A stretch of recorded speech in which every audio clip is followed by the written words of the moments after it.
fly. So now it's time to fly.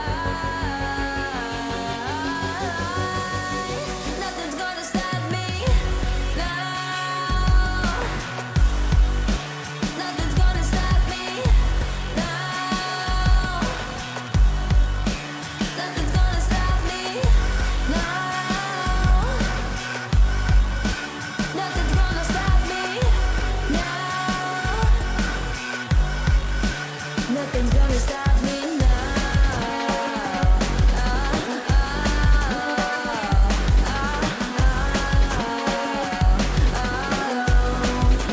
Nothing's gonna stop me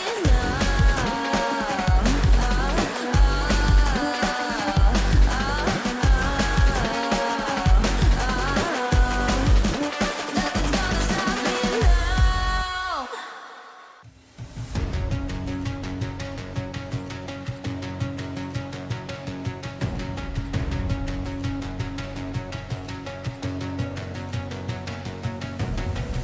There's something in his eyes.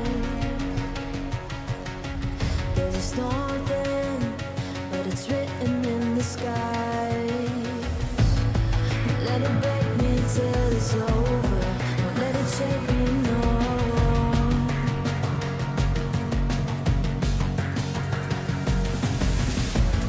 Won't let it make me go under. Won't let it make me go under.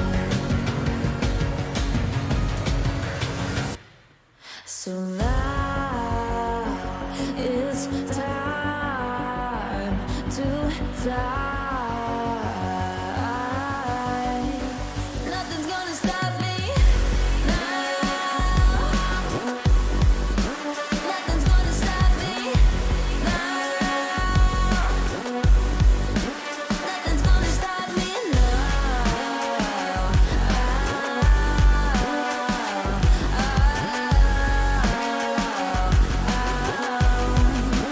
Nothing's gonna stop me. No one will ever get left behind. A million more before I've tried. Won't let it break me till it's over. Won't let it shake me, no.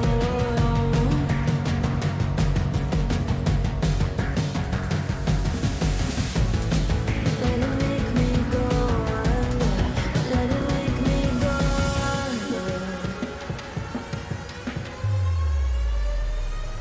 So now it's time to fly. So now it's time to fly. Nothing's gonna stop me now. Nothing's gonna stop me now. Nothing's gonna stop me now. Nothing's gonna stop me now.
So now it's time to fly.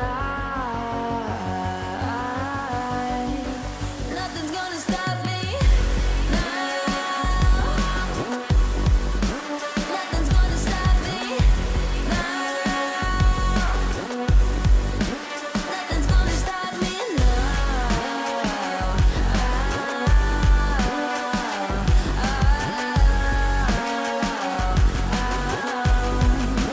Nothing's gonna stop me.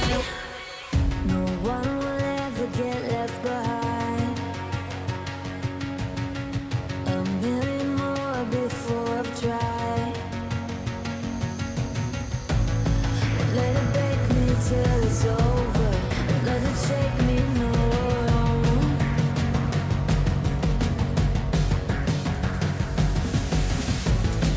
Let it make me go under.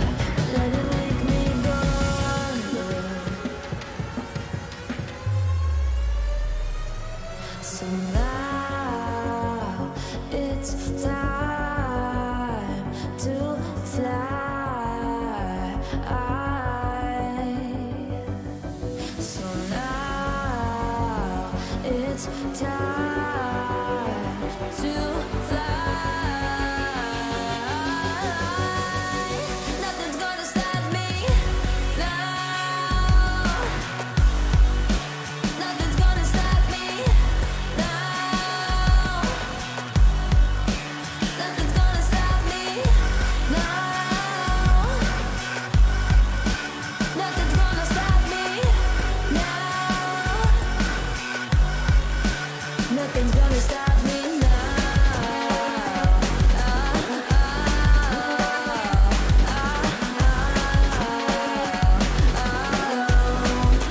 Nothing's gonna stop me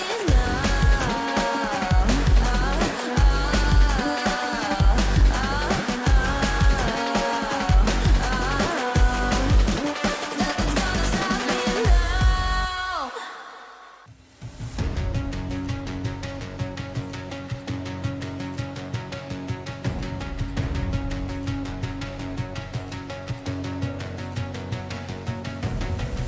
There's something in his eyes.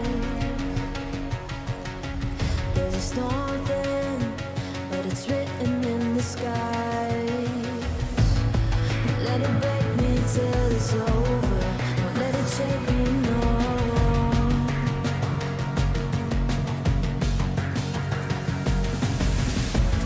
Won't let it make me go under. Won't let it make me go under. So now it's time to fly. Nothing's gonna stop me now. Nothing's gonna stop me now. Nothing's gonna stop me now.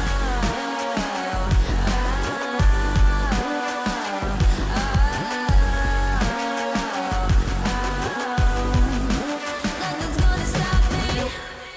No one will ever get left behind. A million more before I've tried. Won't let it break me till it's over. Won't let it shake me, no.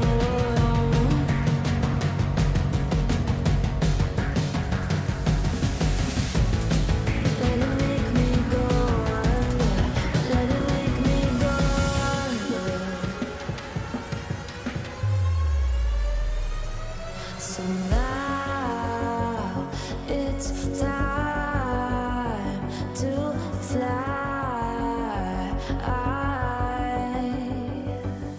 So now it's time to fly.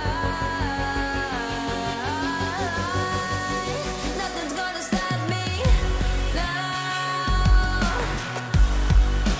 Nothing's gonna stop me now. Nothing's gonna stop me now. Nothing's gonna stop me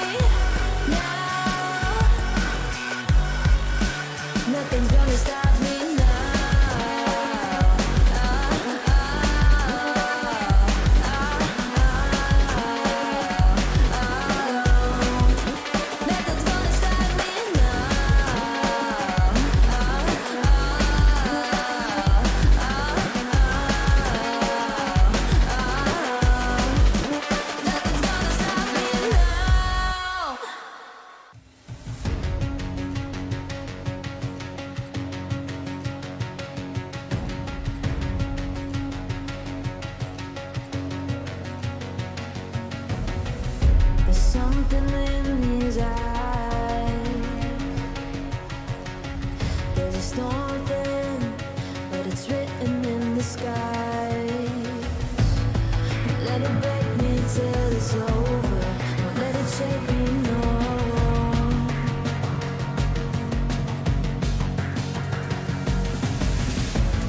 Won't let it make me go under. Won't let it make me go under.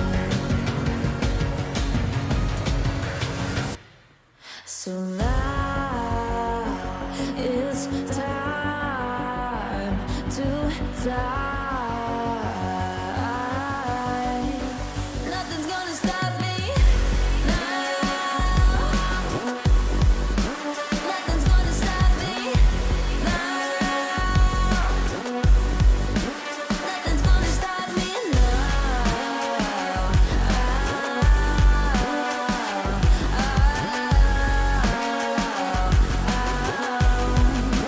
Nothing's gonna stop me. No one will ever get left behind. A million more before I've tried. Won't let it break me till it's over. Won't let it shake me, no.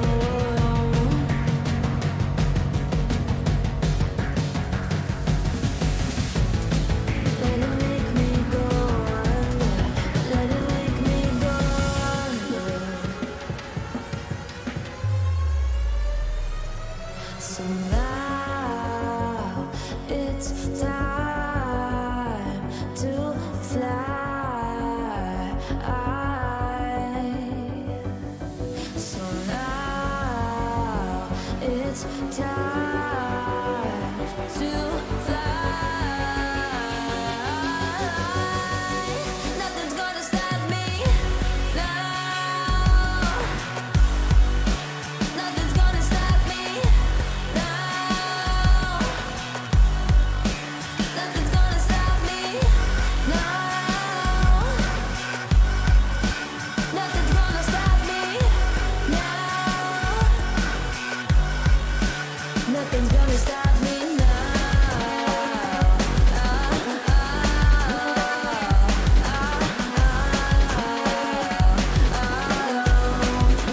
Nothing's gonna stop me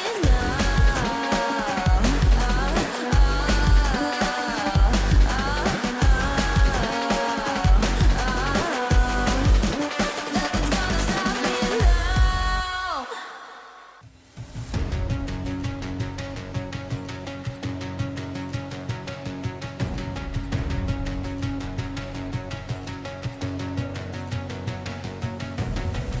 There's something in his eyes. There's a storm within, but it's written in the sky. Let it break me till it's over. Won't let it shake me, no.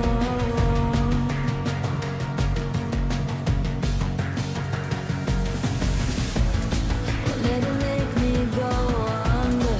Won't let it make me go under.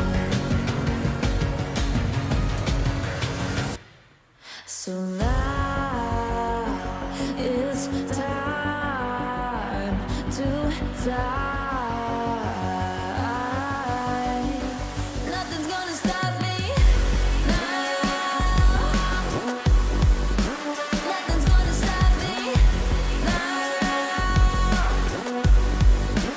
Nothing's gonna stop me now.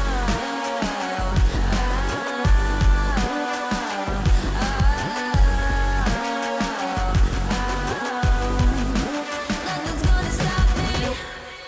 No one will ever get left behind. A million more before I've tried. Won't let it break me till it's over. Won't let it shake me, no.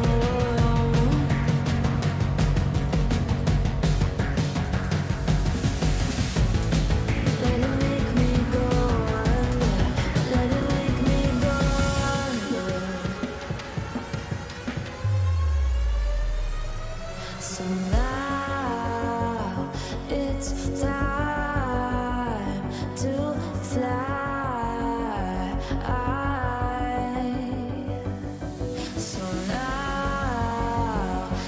it's time to fly. Nothing's gonna stop me now. Nothing's gonna stop me now. Nothing's gonna stop me now. Nothing's gonna stop me now. Nothing's gonna stop me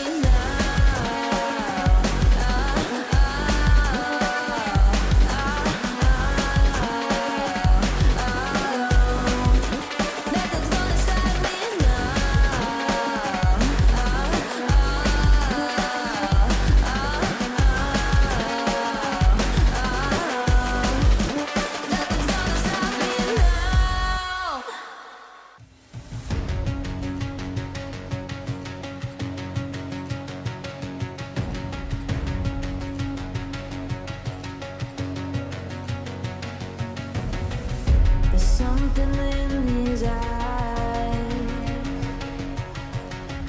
There's a storm within, but it's written in the sky. Let it break me till it's over. Won't let it shake me, no.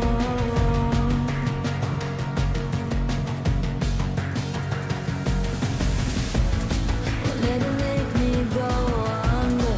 Won't let it make me go under. So now it's time to fly. Nothing's gonna stop me now. Nothing's gonna stop me now. Nothing's gonna stop me now.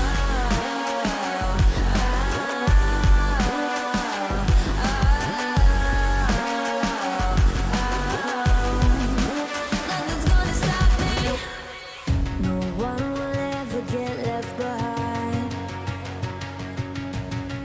A million more before I've tried. Won't let it break me till it's over. Won't let it shake me, no.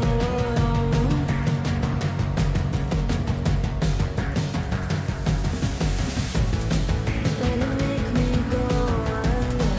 Let it make me go under. So now it's time to fly.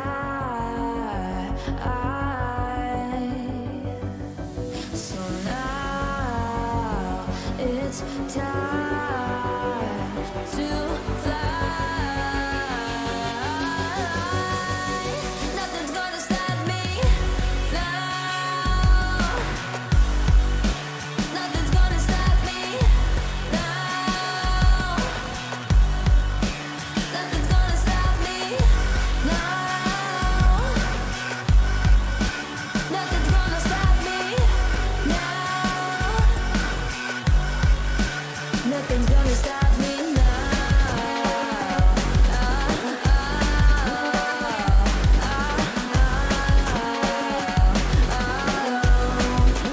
Nothing's gonna stop me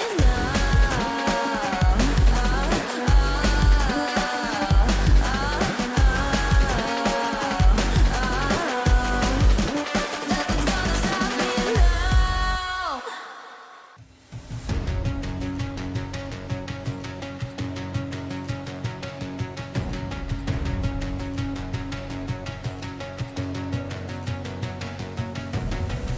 There's something in his eyes. There's a storm within, but it's written in the sky. Let it break me till it's over. Won't let it shake me, no.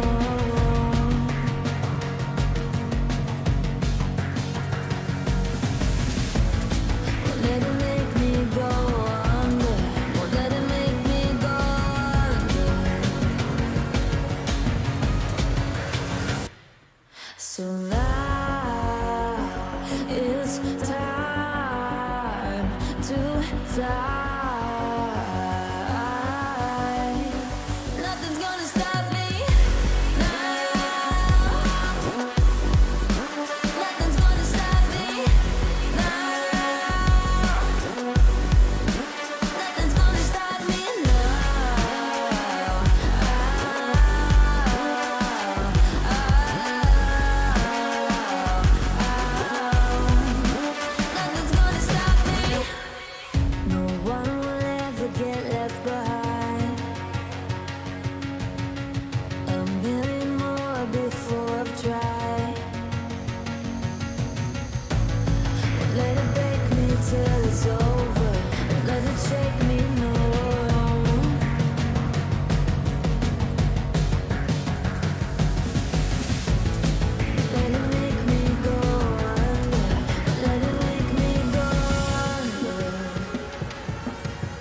skies. Let it break me till it's over. Won't let it shake me, no.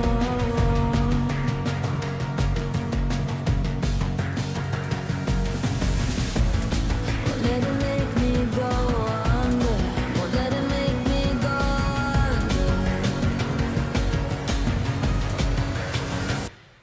So now it's time to fly.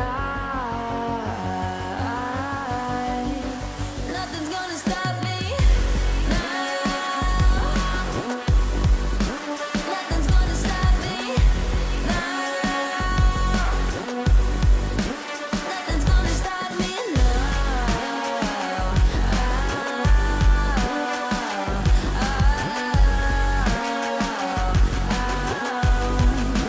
Nothing's gonna stop me. No one will ever get left behind. A million more before I've tried. Won't let it break me till it's over. Won't let it shake me, no.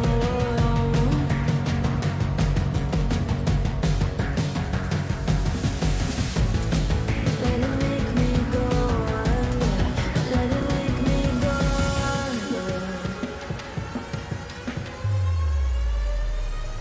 So now it's time to fly.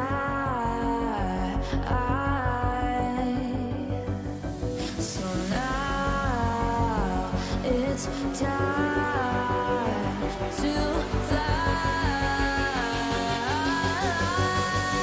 Nothing's gonna stop me now. Nothing's gonna stop me now. Nothing's gonna stop me now. Nothing's gonna stop me now. Nothing's gonna stop me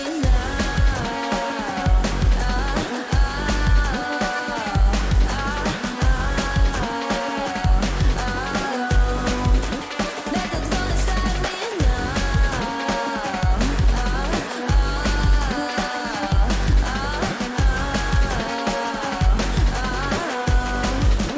Nothing's gonna stop me now.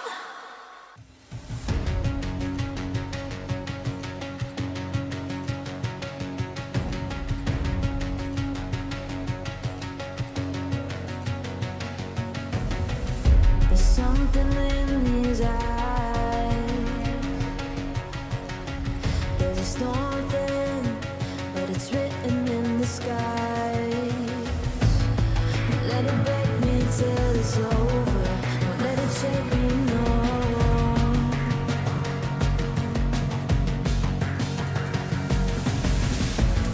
Won't let it make me go under. Won't let it make me go under. So now it's time to fly. Nothing's gonna stop me now. Nothing's gonna stop me now. Nothing's gonna stop me now.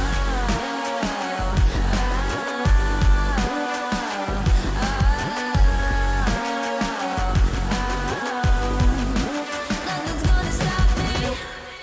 No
are one of the rising teams, posing a threat to the big names.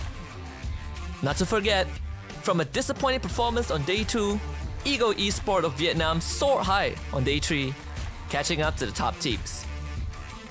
With only 3 days of the group stage remaining, will EVO's Phoenix continue to rule the world of Free Fire as the fabled Icarus? Or will the region of Indonesia at MCPS pose a big enough challenge to threaten the throne? Who will ascend? Who will crumble? And who will qualify for the FFSI 2023 Grand Finals?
Know that they fly, know that they ride or die. I keep boys by my side, CJ Ike, now I gotta roll with ice.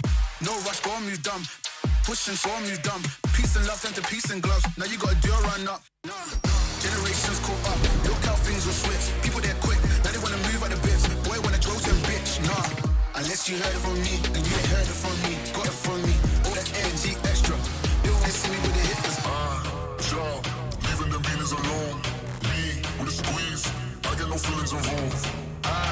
Child, leaving them beaners alone. Me, with a squeeze. I'm getting high.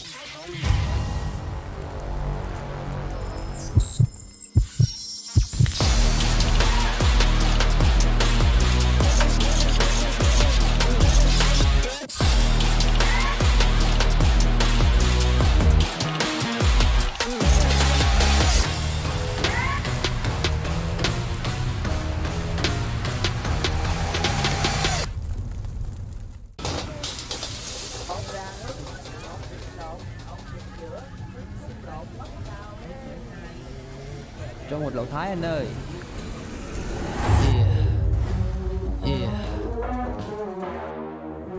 Play games.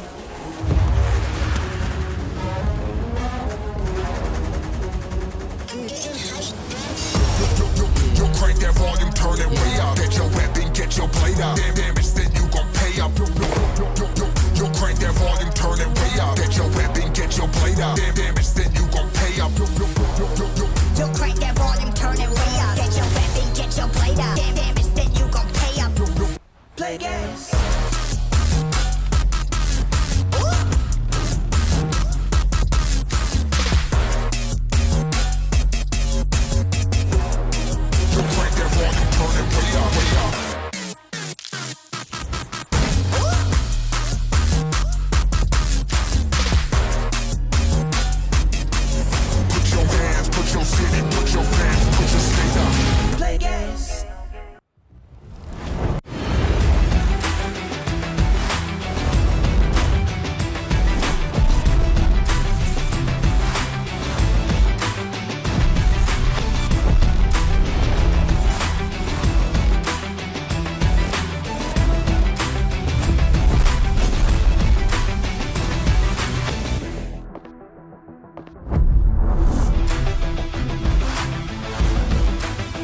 17 teams from 7 regions lit the fire within them as we kicked off the first week of the FFSI 2023 group stage. We saw some of the cleanest plays, the boldest clutches, and the most heartbreaking blowouts. Hailed as the strongest region in Free Fire, the Thai representatives did not disappoint. Well, most of them didn't. E-Arena, the first seed of Thailand, struggled to find the tempo and only managing to collect a measly 73 points by the end of the week, putting them in the 16th spot. On the other hand, despite a bumpy start, the two-time world champions EVOS Phoenix showed that they are still formidable on an international stage by bagging a total of 4 booyahs and grabbing the top spot in week 1. Securing second place, Magic Esports made an impression with their magical debut, especially Saming coming in with his peculiar performances, claiming the week 1 MVP title. Closely following behind, First Raiders Eclipse and Genesis Dogma SF from Indonesia show that they are not to be underestimated, as First Raiders Eclipse show consistency by racking up the exact same eliminations and placement points as Magic Esports, only to be separated by their booyah count. While Genesis Dogma SF had the explosive start and racking up 100 points on day 2. Another noteworthy moment from week 1 would be the 2 vs 4 clutch play from MCPS representative Expand, stealing away the booyah from Genesis Dogma SF on the very same day and proving that they are one of the rising teams, posing a threat to the big names.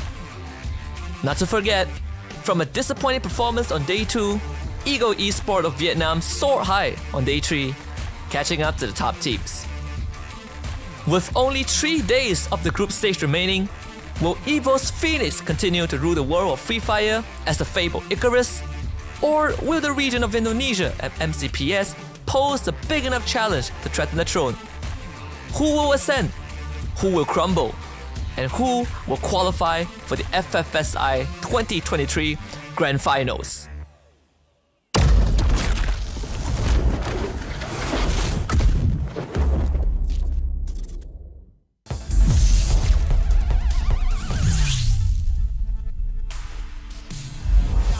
The glue wall smash to the one and only 9 fan from the side of FW. Grenades! And it looks like EVOS Phoenix gonna eat a few. Here comes FW now. Nade after nade after nade after nade after nade. 9 fan manages to get God Cruz out of the equation, and EVOS Phoenix gonna...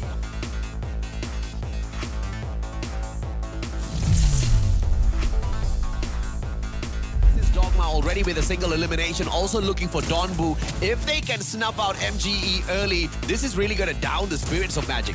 That Magic is Donbu. Oh, I see that!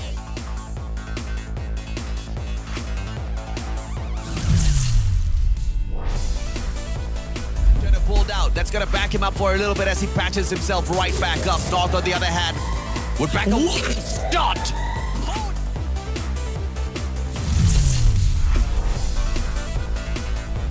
Back by Donbu, FR coming in to try and help out. Wasana is there with his friends as well. We've seen the triple homers before, and a swing from Craven, getting the exchange, and they win! Oh my goodness, FR, what has happened? First Raiders Eclipse, they're breaking through the glue walls, they're trying to run down the rest of Morph Team. Lozzy! Taking out Ambon as well, is only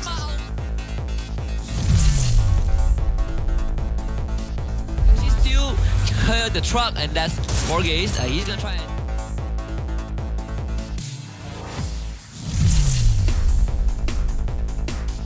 It's gonna be huge. Bloody goes down. Souza gets traded back, but FR, there are 2 members left from the roof. North gets yanked by the end. Throw the nade! The ice grenade, just a bit out of range. Drago is back up. North gonna drop down from the roof, looking for Rip God, tagging the blue zone. There is an opportunity, but he's running out of time. Bloody on the ground. Gmail coming in.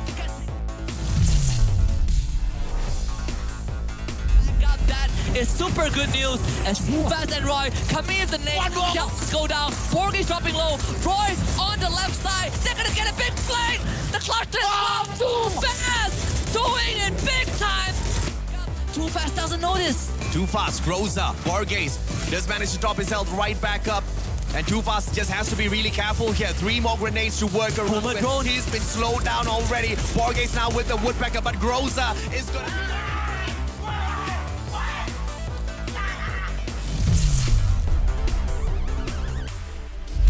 Might be able to steal that away. Get High now with support of Jonah from so far. Might have a chance against GD. Get High still has a lot of that health to work with. Even at the bonfire, just swapping these doorways. He is middle. And finally downstairs. Big grenade launcher. Get out. Oh, it is like, baby. I also...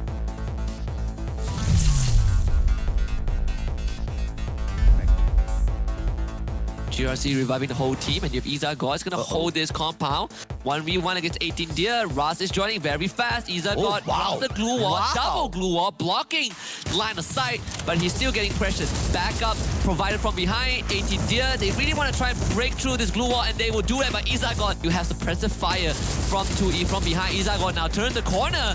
Tries to go for the challenge, but it might be a bad choice. And again, Ras gets taken down. Iza God taking advantage of the reload. Backup coming through for GRC. Iza God still alive. This guy is taking it to the next level. 18 Deer looks for him. Iza God Pixel gets the second drop. Fire, can he close it out? Darklove shows up. Fire can't get the job done. The time turner protecting Iza God. GRC, they fall flat. Kill.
It's that time of the week again, and you know what that means. Free Fire SEA Invitational 2023 kicking off the second and final week of the group stage. And as always, you are here on set with me. My name is Husky, as I'm going to show on the screen right now. Boom! Here I am. Alongside me is the Mustachio AJ. 3 more days of group stage, and by the end of this week, we will find out which top 12 makes it to the grand finals. Absolutely right. And of course, we do have not 6 but only 5 teams who might not be able to make it. Unfortunately for Team Legacy, they were not able to join us. So from 18, we dropped down to 17. But in the final 3 days, we look for the top 12 creme de la creme teams who will be giving us the best of Free Fire action, the best of the best in SEA through 3 days of battle. I mean, what more can we ask for? Not only do we get a group stage, but a 3-day grand finals. Yeah, we have passed through the halfway point, right? Yeah. We went through a very exciting week 1. You know, we've seen some teams absolutely rise to the top. We saw some teams fall flat, but thankfully, Garena is very generous. There's always a chance to bounce back. I think this week is a week of redemption for a lot of these teams at the bottom. At least I hope it is a week of redemption. If the unfortunate run continues for some of them, I mean, as a matter of fact, we will see 4 out of the 5 bottom teams in performance in here today through all of these maps, right? We start things off as usual at Bermuda, head on into Purgatory for Game 2. Game 3 is Alpine, followed by Nexterra in Game 4. We hit the reset for Bermuda. That's the only map that will be played twice, unless, of course, the randomizer would like to bring us to Bermuda for the 3rd time in a day, which has not happened so far. So I'm actually putting my money on Bermuda being game number 6. Yeah, I have your back. I also want Bermuda because we've seen all the other maps play in Game 6, but not Bermuda yet. Hopefully today is the day. But we also need to remind all of you guys, especially those who are tuning in for the first time, the teams that are playing today. For Group A, you have EVO's Phoenix, a 2-time world champion. You have Team Flash, Farang, Alpha, and LGDS. And obviously in this group, EVO's Phoenix are at the top right now, number 1 spot, undisputed best team in the region currently. But you also have Alpha and LGDS who have been showing up pretty well if you compare it to the past performances. Absolutely, but of course none can deny the fact that EVO's Phoenix is the only top dog within this group. The rest of the 4 teams are actually towards the bottom of the leaderboard, with LGDS having the best performance out of them in the bottom. They are currently in the 12th spot. Let's take a look at Group B as well, led by First Raiders Eclipse, even on the leaderboard as they hold on to the 3rd place. Morph team from Indonesia, E-Arena, the Thai team that has been struggling for quite a little bit, down in the 16th spot, followed by FWP Esports as well as Vastu Mundo. Quite a lot of stragglers here as well. Yeah, and I think today is a very mixed bag of teams playing, right? Yeah. Again, EVO's Phoenix at the top. We have the team in 1st place playing, and we have the team in 17th place. Yeah. Well, we have the team from 14th to 17th place playing today.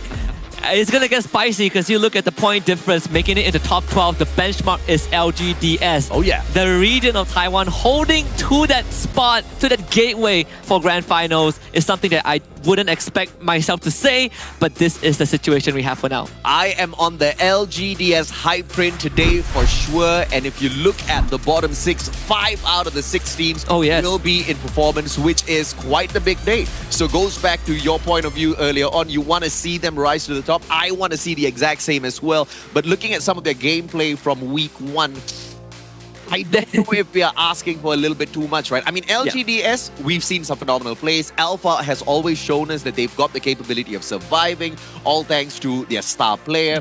But as for the rest of the teams, I mean, teams like E-Arena, I just haven't been able to figure out what's going on, Husky. Yeah, we definitely need a bit more convincing, but we want to look at the teams that have already convinced us for today. Of course, leading into the 2nd week, we have First Raiders Eclipse with EVO's Phoenix and FW Esports. Nothing out of the ordinary. These 3 teams have been absolutely phenomenal. I think FW Esports deserve a praise, a special praise, right? They're currently in 5th spot, and this is also one of the few teams that is debuting for the very first time, and they have been stellar.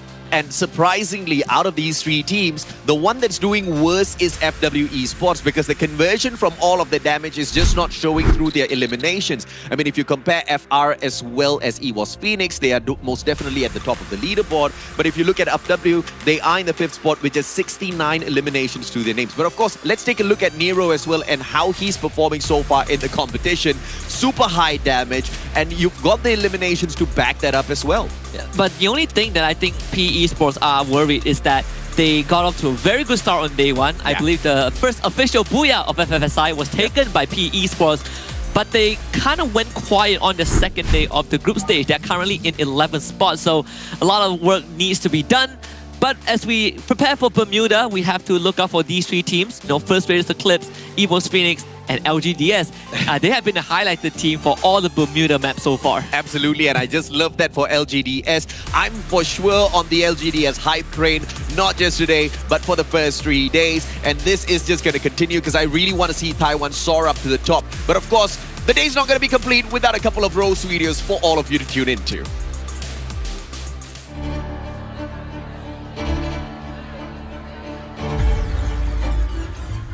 Team mình cần phải chủ động và mạnh dạn hơn trong các pha chạm tranh và team mình sẽ luyện tập nhiều hơn để làm được điều đó.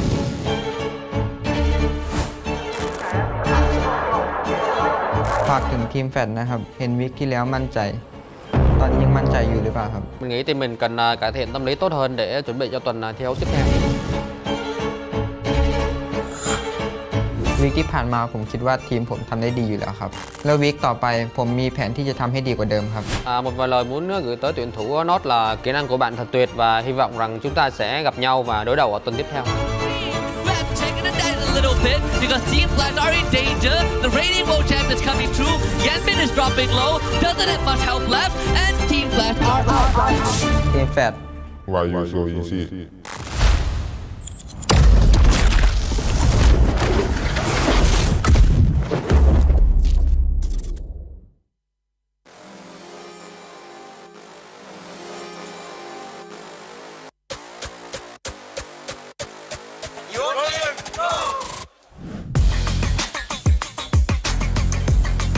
วิกที่ผ่านมาผมคิดว่าทีมผมทำได้ดีอยู่แล้วครับแล้ววิกต่อไปผมมีแผนที่จะทำให้ดีกว่าเดิมครับ ฝากถึงทีมยูโวนะครับระวังจะโดนปล้นที่ 1 มานะ Nade up the nade up the nade up the nade up the nade. ฝากหน่อยนะครับเจอกันที่ตู้ครั้งแสงรอบหน้าเดี๋ยวผมหวนให้ยับเลย ก็ฝากถึงทีมที่คิดว่าพวกผมเป็นท้ายตารางนะครับก็ตอนนี้พวกผมรออยู่ทางโค้งแล้วครับ Não nos saímos bem nesta semana, mas estamos a trabalhar nisso e não nos subestimem. รีบตามมานะพี่ผมรออยู่ครับ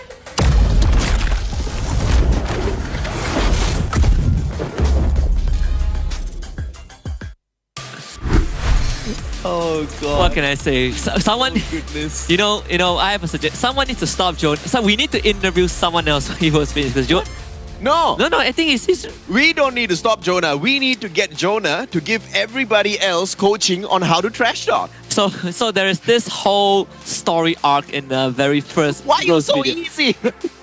Before that, so we first of all, I think he really doesn't like the Team Flash. Team Flash was like, we beat you before, and then we cut to Jonah, and Jonah was like, yeah, well, you were confident last week. What about now? And then Team Flash was like, see you next week. Yes, they just did a double take so fast. That was absolutely funny. Oh my lord. Okay, as we kick off week number 2, of course, we're going to start things off. Group A going up against Group B. Group C is going to be taking a break today. They will be in action tomorrow. Question is going to be for today, if or not some of these bottom stragglers can continue to climb up the leaderboard. For sure, they will be able to a certain degree because you do not have 6 teams through the 17 playing in here. So there will be a little bit of movement, but the movement needs to be substantial enough so that when we do see the presence of Group C, they don't get overtaken a little bit too easily. And of course, we are talking about teams like E-Arena, we're talking about teams like Vasco Mundo, and by the way, to Protete, we don't think they're at the bottom. We can see the leaderboard. So unfortunately, we know they're at the bottom. Hope the winds will change. That's what Potato said. I don't know, man. You can blow the other way at the wind. You can fart in its face. Something needs to do here for E-Arena to continue to climb up, and they drop into Graveyard. It does not look like the good sign that the team needs. It is a good sign there's no one else there. And so far, there is no one else at Graveyard. LGDS heading over to Shipyard. That is their common drop spot. Nothing out of the ordinary so far.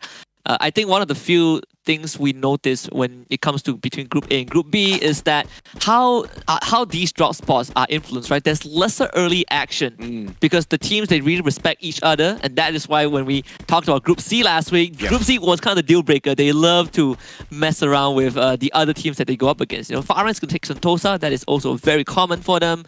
FW going all the way to the east side, so we are expecting a very slow start. The teams are also given an extended pause at the very start of the game, just as the flight path opens up the map, so that they can devise exactly where they would like to go and take this drop, whether it's something that they've pre-planned. And depending on the flight path, sometimes you need to change a little bit of those decisions. But thus far, I think the only time we have ever seen an unfair flight path or one that is skewed towards the left or right has just been once out of the 16 matches. Yeah, I think this group stage has been very kind to a lot of our competitors. Yeah. You know, I think we saw a lot of unfair flight paths last year at the World Stage. That one was very brutal, but that was across 2 days.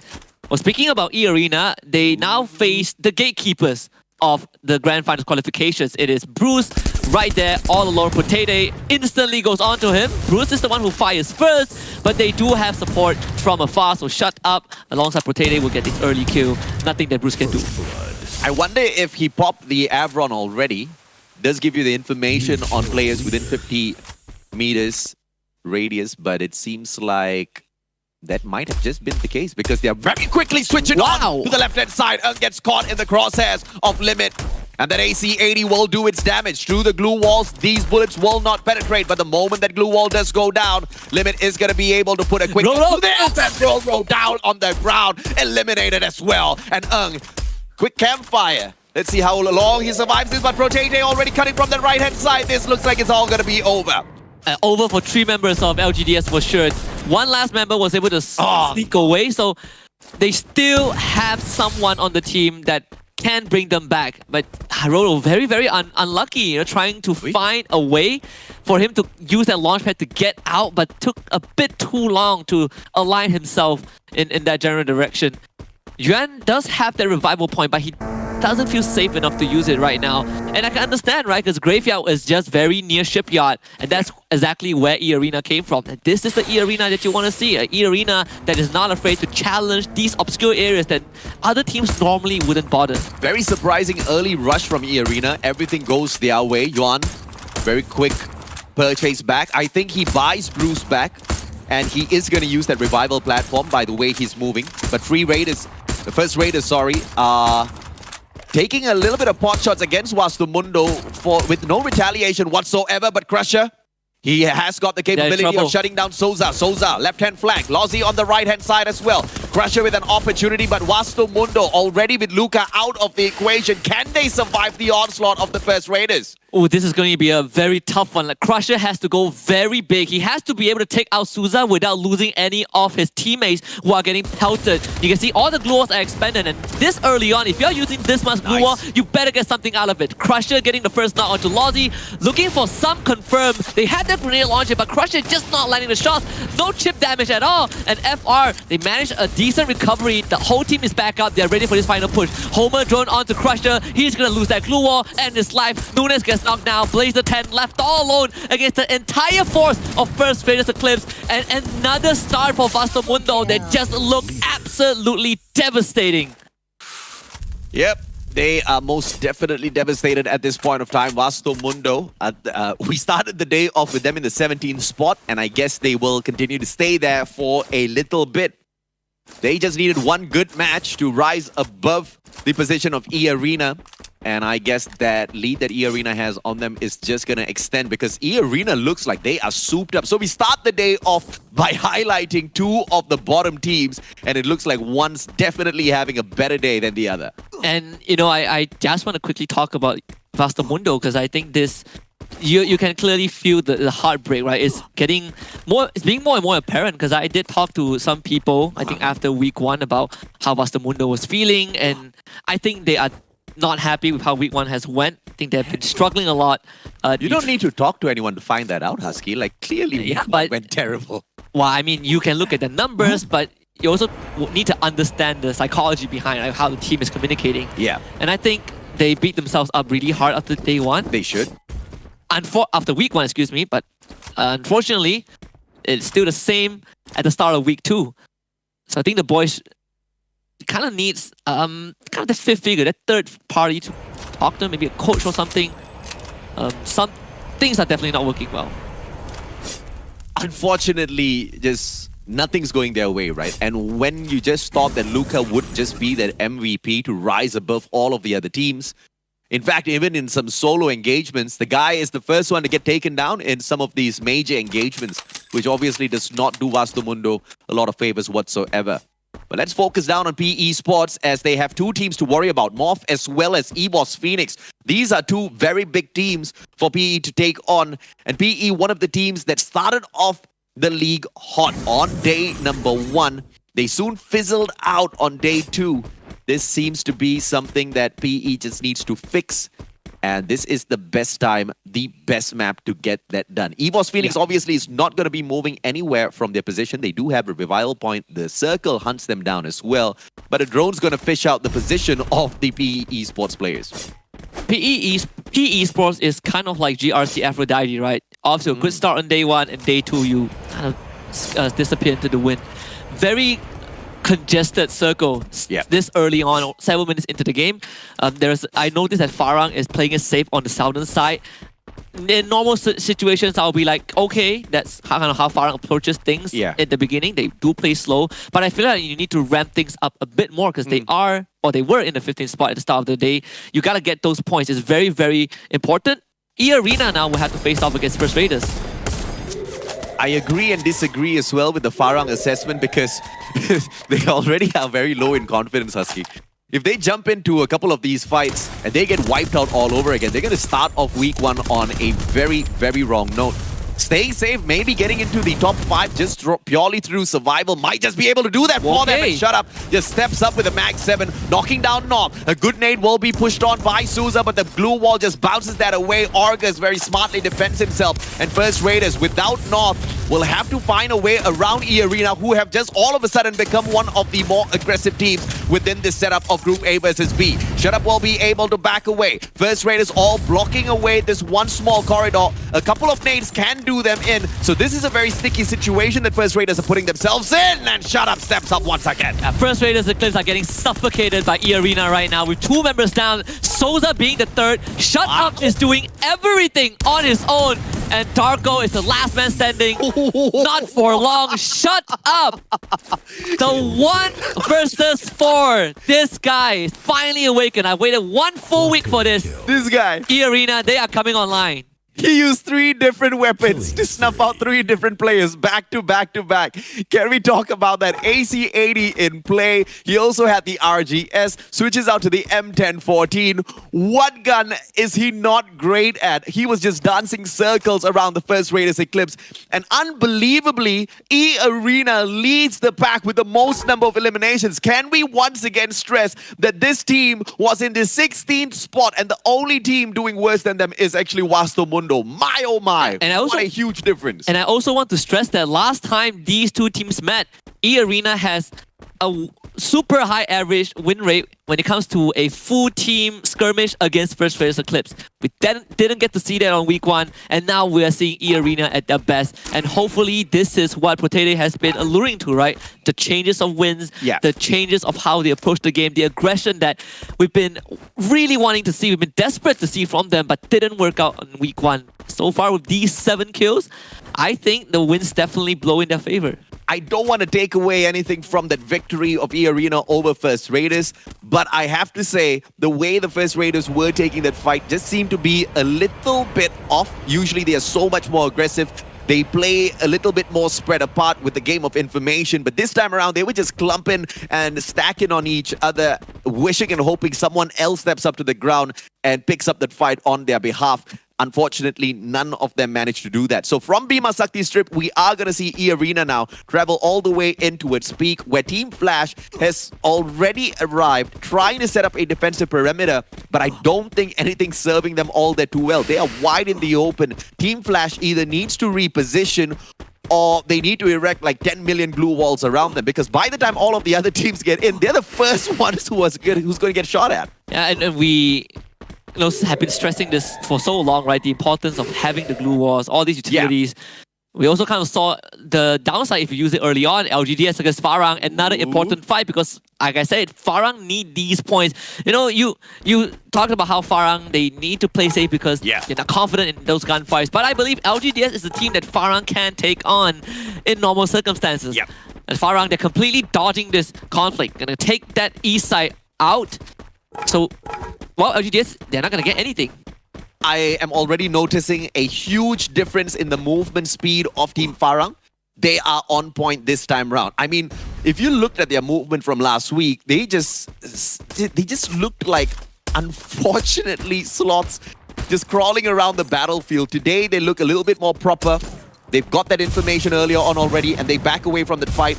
Nobody's going to engage them just yet. They want that final circle. But in the meantime, it's going to be EVOS Phoenix finally taking on PE Sports. Don't cry. Fires right back. Nero on the ground, though. And Hua Ang gets God Cruz from afar. Susanna steals the kill away. Team Morph wants to stuff their noses into this as well. Yeah, EVOS Phoenix, God Cruz, an absolute madman. Runs into 3 people. Susanna again. And Susanna just stealing all these kills away.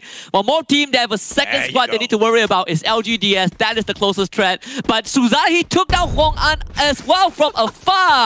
I mean, Morph team, they just want to blow out 3 teams at once. But Farang also arrives at the scene. This could be a big haul if Farang can take out EVOS Phoenix. Whatever Susanna had, I want some of that. The guy is on fire, but Farang now, unfortunately, has to take this fight. And it is up against the #1 seeded team within the league, EVOS Phoenix, already with the Mag 7 spots. What? And unfortunately for Aleph, he gets taken down instantaneously. Roro from afar manages to get a knock. Jonah down on the ground as well. Team LGDS out for the count. Jonah almost taken out already. And already is the final guy to survive this and help him back up onto his feet. But unfortunately for him, New K shows up and puts the end to EVOS Phoenix. Farang survives that. Holy cow, already almost wiped the entirety of Farang all on his own. Can we just say how good they are? Through the glue wall, Limit was able to get some damage in onto Alpha, but E-Arena are also suffering right now. Shut up on the ground, Limit getting pincered by both Alpha and Team Flash.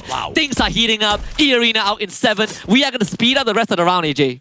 Rip God rips away that kill from Team Alpha. Alpha doing phenomenally well. And just like what we asked, all of these teams straggling at the bottom are making their way up to the top. Some phenomenal fights out there. And now this is just some flashbacks from week #1 FW taking on PE Sports in the only solid defensive position here. The winners are going to walk away with the booyah. Yeah, Jembao tried to get on the launch pad. Don't step on that, Farang. You just saw your teammates get his head blown off. It will bring Jembao back up, but they are also tanking a bit of that blue zone. Might be forced straight into FW. Alpha shows up. Oh, this is going to be the final war zone. Remind on the roof. They want to get rid of PE Sports. This could be a good vantage point for them to take control of. All the glue walls being thrown up by PE Sports. Gatao actually takes up Punje of all people. Desira with UK down. PE left with 1 member. Is Hong Ang against the rest of the wall. Has to deal with Farang. Got to deal with Alpha. Too many teams for them to take out. And PE Sports are out. FW down at the bottom, just listening to everything that's going on, and they do not want to interfere just yet. They don't want to give up the beautiful defensive position that they've got. And look at all of that good time used, just barricading all of these walls. A couple of grenades, though, can just drop a couple of the FW players, and the circle moves far, far away. But of course, they've played this perfectly. Now, Alpha needs to move, FW needs to move. Farang definitely needs to get out of there, but they're all waiting for the circle to start moving first. This is going to be crunch time because Alpha, they're desperately trying to clear out Team Flash just so they won't get interrupted when they go for the rotation. Bloody! But even Prozal somehow avoids the final shot. Team Flash, you can see the ideology, right? They are just barricading themselves using the terrain and the glue wall so that they won't get taken out. And now Alpha have a big problem. It's Farang and FW. Farang needs to take these shots, but they also need to deal with the circle that is moving. And both Alpha as well as FW, they've got a lot of time for themselves already. Farang, they can just pull this distraction. They're running it. Mother Nature as a little bit of backup. Ice Grenade is not going to do much in this position. And now all 3 teams are going to tank the blue whilst they fight outside. And Flash is just going to be shaking their legs waiting for some action. Yeah, Farang was able to get 3 guys through the building, so it's still not the worst, but now they're gonna rush straight to FW. Kim Halo just absolutely eviscerates them with the shotgun. Farang out in 5th place. FW, they're gonna start running right now. They have Alpha in front of them, and look at all the nades being thrown out. Susanna, meanwhile, gets tagged by Team Flash, as Team Flash wants to take control of the rest of the safe zone. They're gonna push Pew right into the blue and take him out. Meanwhile, Alpha, they're gonna take on FW while Team Flash just watch. This might just be the very first booyah for Team Flash, and it, I have to say, will be the easiest booyah of the whole league so far. FW right in front of them, going up against Alpha. Alpha taken out, and it is only going to be Boon James going up against the whole of Team Flash, and they nail the booyah. And that was all done by them just chilling on the other side of the circle. If you get the job done in an easy way, I think Team Flash will take it any day. Especially when you constantly have Jonah trash-talking them 2 weeks straight. Gotta get all the points that you can acquire. Team Flash, they were in the 10th spot, right? So they are very far away from EVO's Phoenix. This is a good start for them to catch up onto the champions. But it was fantastic to be able to walk the talk in the very first game in itself. And of course, Karma seems to have bitten EVO's Phoenix a little bit too hard in this first game. They got taken out very, very prematurely, but we all know about the Undying Phoenix. They will bounce back somehow or rather. Even when you think it's absolutely impossible, they'll find the win. But Team Flash managing to rise up to the top is fantastic. And this is how things all started, with E-Arena truly popping off, Husky. This is the first game we are seeing them this aggressive within FFSI. Yeah, this is the E-Arena that I love to see. When we first saw them, they were tearing it up. They were running into teams. They were taking fights over and over again. It almost felt like the Hares are just sprinting towards the finishing line. Obviously, this round, they got off to a very aggressive start. Stopped right dead in the middle thanks to being caught out mid-rotation. But overall, they got 7 kills, I think, last we saw before they were eliminated. That's 7 points. Huge value if you're E-Arena. I mean, at the end of the day, from not really being a lethal team out there on the battlefield to managing to take on 2 different teams in such an aggressive manner, walking away the victor, I think that would have put in quite a bit of confidence in the hearts of the E-Arena players. And that's exactly what we want to see for some of these bottom teams, because FFSI just got so much more exciting. Yeah, I thought week 1 has already sealed the fate of majority of these teams, but I guess not. I guess the wins have changed. I guess the feng shui has blown in a different direction. A lot of the teams that I personally want to see make a redemption, a statement of them coming back and having a better chance, most of them were able to do so. I guess barring Vastamundo once more in round 1, but Alpha did pretty well. I think top 5. E-Arena came out the gate swinging, knocking First Raiders Eclipse out of the water instantly. Farang also making it quite far, even taking out EVO's Phoenix. So all these teams have really reflected on that week 1 performance. In fact, Farang and the way they were moving out there on the battlefield just seemed so much more tighter than what it was last week. Last week was just a point of me just sitting down here confused, wondering exactly what Farang's game plan was, right? But today, you see it very clearly. Play the game of survival, and if you really get pushed in a corner, take those fights. And what great fights they did manage to take. Even going up against EVO's Phoenix, they didn't get snuffed out, although already was doing quite a number on them. Yeah, Team Flash is the team that got the booyah finally after so long, and you can see that they have not as much kills as you would like, because they did play that very safe approach, but 7 kills and a booyah. That's 19 points for Team Flash, and they're going to be really happy about this, of course with Bloody being the MVP, but RipGod is also the hidden support with 4 eliminations for himself. And overall, it's something that you always admire when you look at Team Flash play, a calculated and tactical approach, and that match 1 absolutely show that. And they also are one of the few teams that run basically 4 different characters, right? From the Homer to the Chrono to the Steffi and the A124. It's a very interesting setup coming through, because the Chrono does manage to give them a little bit of backup only in these super sticky situations where those glue walls are not going to come in handy. And this is something that actually puts Team Flash on another level defensively. But Chrono's power doesn't really last all that too long. You've got quite a lengthy recovery on that Chrono's time turner as well. But they have used it to perfection in this first game, so good on them. Hopefully we do see Team Flash rise up to the occasion a few more times. Car, the weapon of choice for Bloody this time round. Only a single elimination. That's the only thing that's actually surprising here, Husky.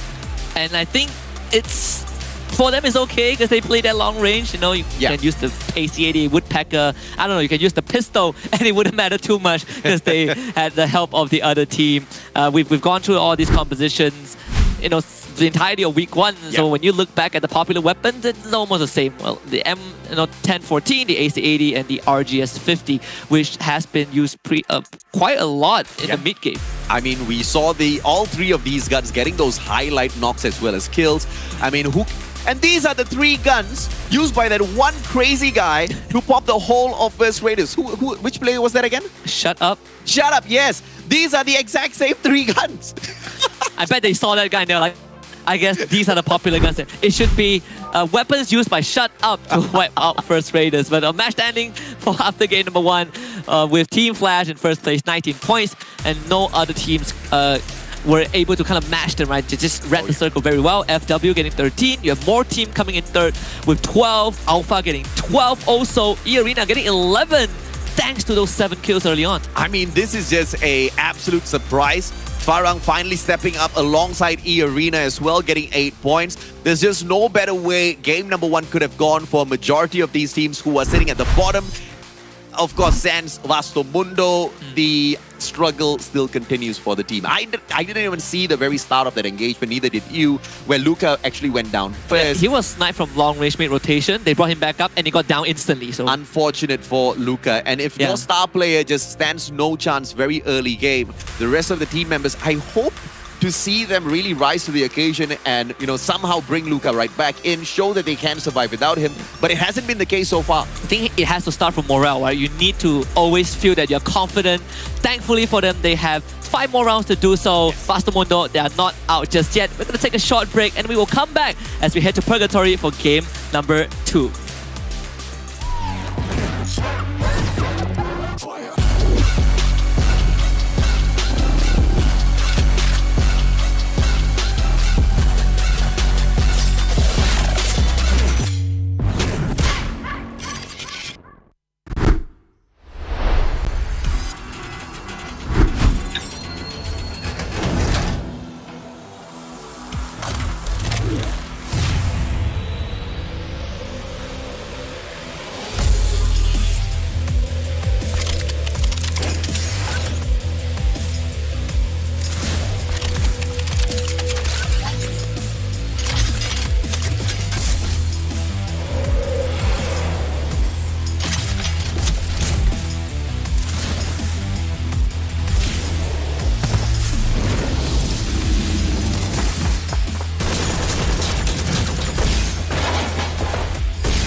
Something in his eyes.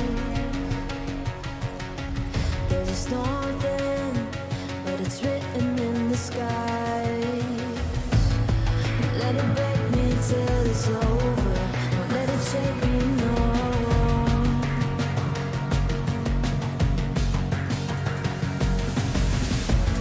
Won't let it make me go under. Won't let it make me go under. So now it's time to fly. Nothing's gonna stop me.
something in his eyes. There's a storm then, but it's written in the sky.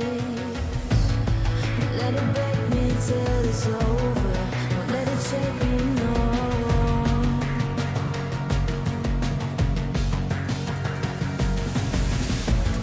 Won't let it make me go under.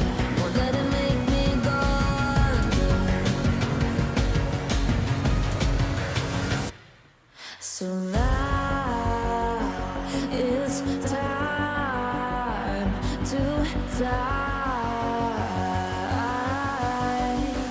Nothing's gonna stop me now. Nothing's gonna stop me now. Nothing's gonna stop me now.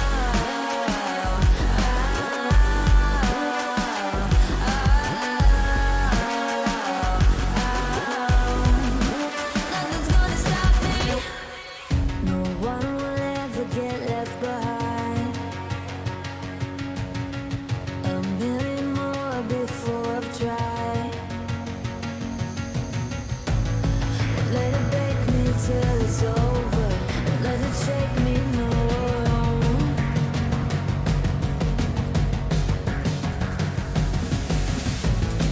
Let it make me go under.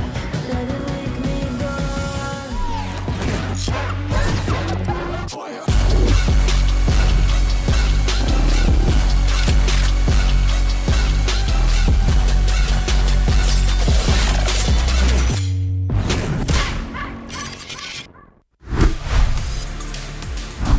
Survivors, welcome back. This is the Fire SEA Invitationals, and match number 1 has just concluded with Team Flash bagging their very first booyah. And it looks like it's not going to be their final one, because we did see in the very first video of the day where EVOS Phoenix was just taking a couple of jabs at them through Jonah, and Team Flash said today is the day where they will arrive. And have they arrived? My name is AJ. I'm the Mustacho down here with Husky. We are your casters for the day. Husky, what are your thoughts on Team Flash really walking the talk, man?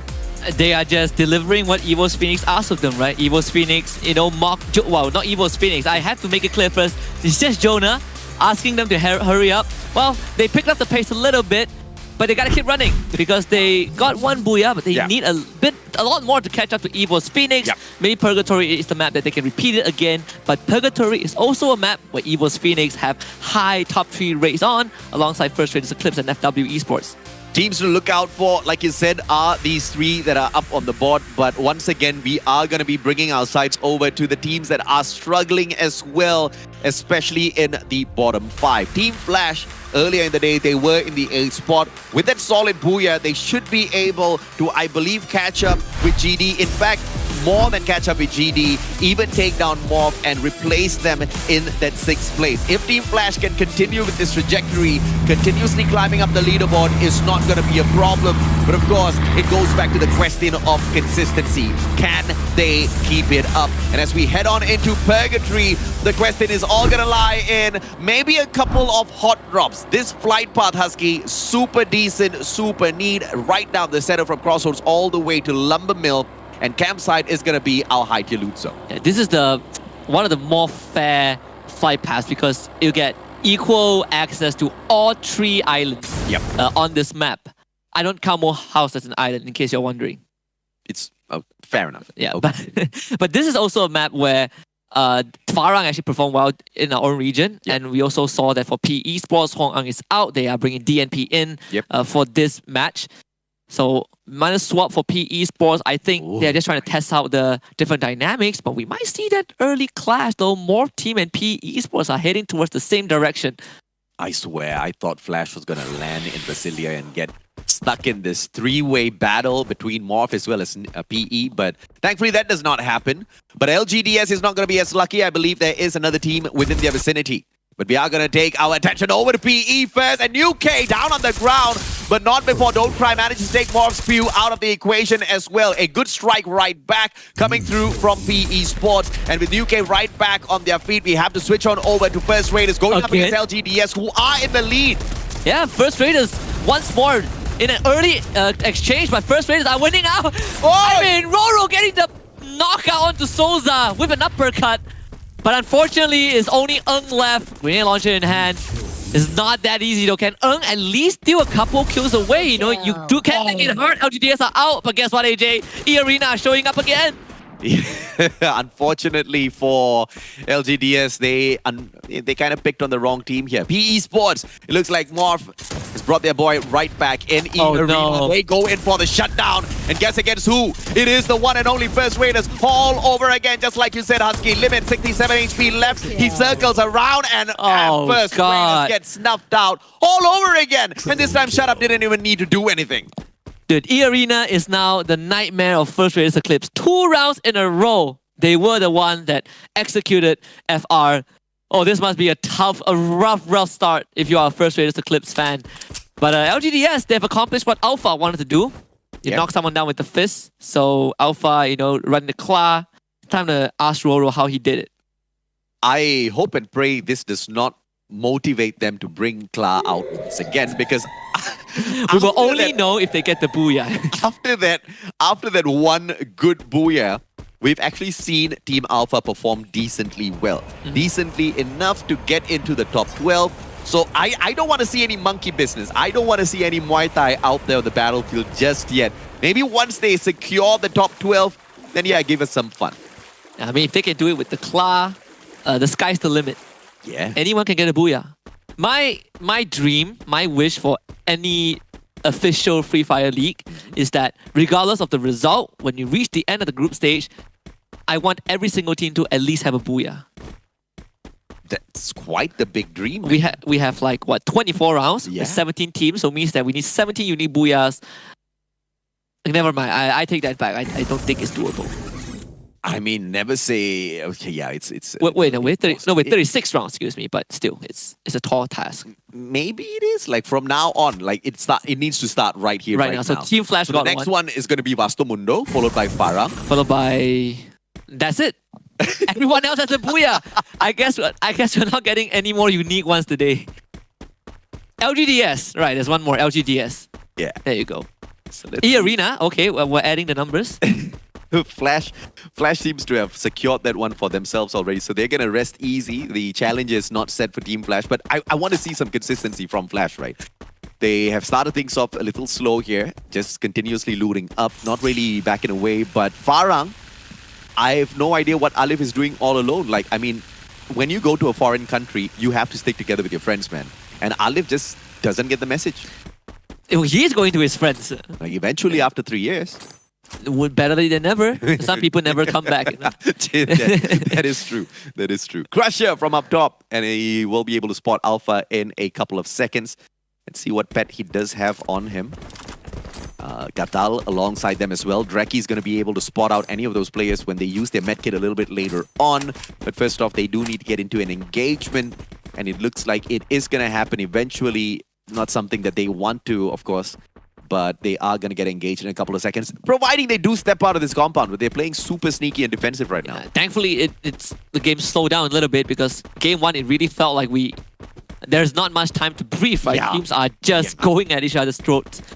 UAV sent out, not really sure where it was, but for Crusher, at least for Vastamundo, they're trying to go on a recon mission. So Crusher, he is basically the only guy sent out, trying to get more info, and I think it's not a bad move. If they see Alpha, then they will have that vantage point. Judging from the circle, though, I think Vastamundo will have to eventually move into Alpha. That's the story for the next phase. But for Evo's Phoenix, they have Golf Course, and they are also just taking it slow. Vastamundo is just one of those teams that should never send out a solo player. They should play the way Evos does, right? Always play that buddy system, always split up into duos, and then push on fourth. Unless you're God Cruz or Jonah. Jonah especially, who can handle these 1v10 situations and still walk out the winner. They're never going to do that to Moshi. He's always the backup player, the backup superstar, I have to say, who gets the deed done. Yeah. But with Farang hanging around outside of the circle, looks like the Malaysian team's done. I mean, they gotta push it to Evo's Phoenix, right? It's not an easy task. Yeah. Not that they know it's Evo's Phoenix, but once the fight starts, I think they'll find out soon. They'll find out very, very soon. E-Arena, they're going to run into Team Flash, I believe. And this one is going to be a big fight. Already. I'm telling you, man, these guys are just farming kills at this point. And those kills, they do make up for the lack of placement points. If you are E-Arena, the Alvaro cluster throwing out as well. Ripcord only tagged just a little bit, but Team Flash, they're using all these glue walls to try to keep themselves safe. But E-Arena, this is what they do best. Shut up, he's pushing in already! Oh my goodness, Yanbin stood no chance. Why is Shut Up in the front? Potato is going to support him. With Yanbin already out of the picture, Team Flash can't hold on to this. Ripcord with a backstab, but August sees him, throws out a cluster. Ripcord, half his HP down, God. bloody, bleeding out. BO's gonna happen to have the exact same fate as well. Ripcord, the final one, 1v2. Shut up, Not as well again. as August. They just flood the space, and E-Arena snuffs out yet another squad. E-Arena, whatever they're having, sir, I'll order that right now. Shut Up did it again, AJ. He did it again. This guy. I think he was pissed after the first 2 team engagements. He was like, where's my elimination? I tell you, this guy, he is whatever he had before today's matches. He is on something. He is on cloud 9. He is madman. He has some green curry with a side of red curry. The guy's on fire. Yeah, even in the trailer video, they did order a Thai hot pot or something, right? So it could be that. Yeah. But yeah, you saw all these utilities, right? E-Arena, this is a team that thrives in chaos. And Mishara, he ignored everything. He ran straight for Team Flash. 10 eliminations. They almost earned the worth of a booyah at this point. I'm sorry, man. I totally spaced out. After I said green curry, all I can imagine is just having a good bowl of green curry, man. And you know what? For the first time, and I'm not kidding, for the first time in my life, I actually figured out there was something called yellow curry only after going to Thailand. And I thought yellow curry is like your normal curry. No. My normal is red. Yellow curry is different. Right. So they've got red curry, and then they've got green curry, and then they've got yellow curry. And yellow curry is usually seafood. So whenever they have like, crab claws and all, they've got yellow curry. So the one that I had last year was actually yellow curry. And I didn't know. I thought it was normal curry. Yes, you had the crab dish. Yes, I remember that. But it was really nice. It was I went back for seconds. Dude, the food in Thailand, I'm just in love, man. Can you imagine, like, every single corner you turn on the street, you just buy whatever, even street vendors, the food is just fantastic. I tell you how that dish was so nice that I went with the intention of exploring more street food. Yeah. But the last dish I had was that crab dish. it is really nice. Farhang having a little bit of tiff between themselves. So the bumper car action. Don't think that's the best of ideas, but they want to skirt around the outside of the circle. Let's see how this fares well for them in a little bit. A124 in the hands of Jumbo. They are obviously looking for that final circle combat. They want to play this as safe as possible. And with the looks of things, with 2 vehicles on them in Purgatory, it is going to fare them well. Unless, of course, they get caught in between 2 teams who blow the vehicle up. Because we kind of know exactly how that went for them on day number 1. So I think Don't Cry revived 3 of his teammates. So they are going to drop in the circle. And Don't Cry will have to make that long rotation.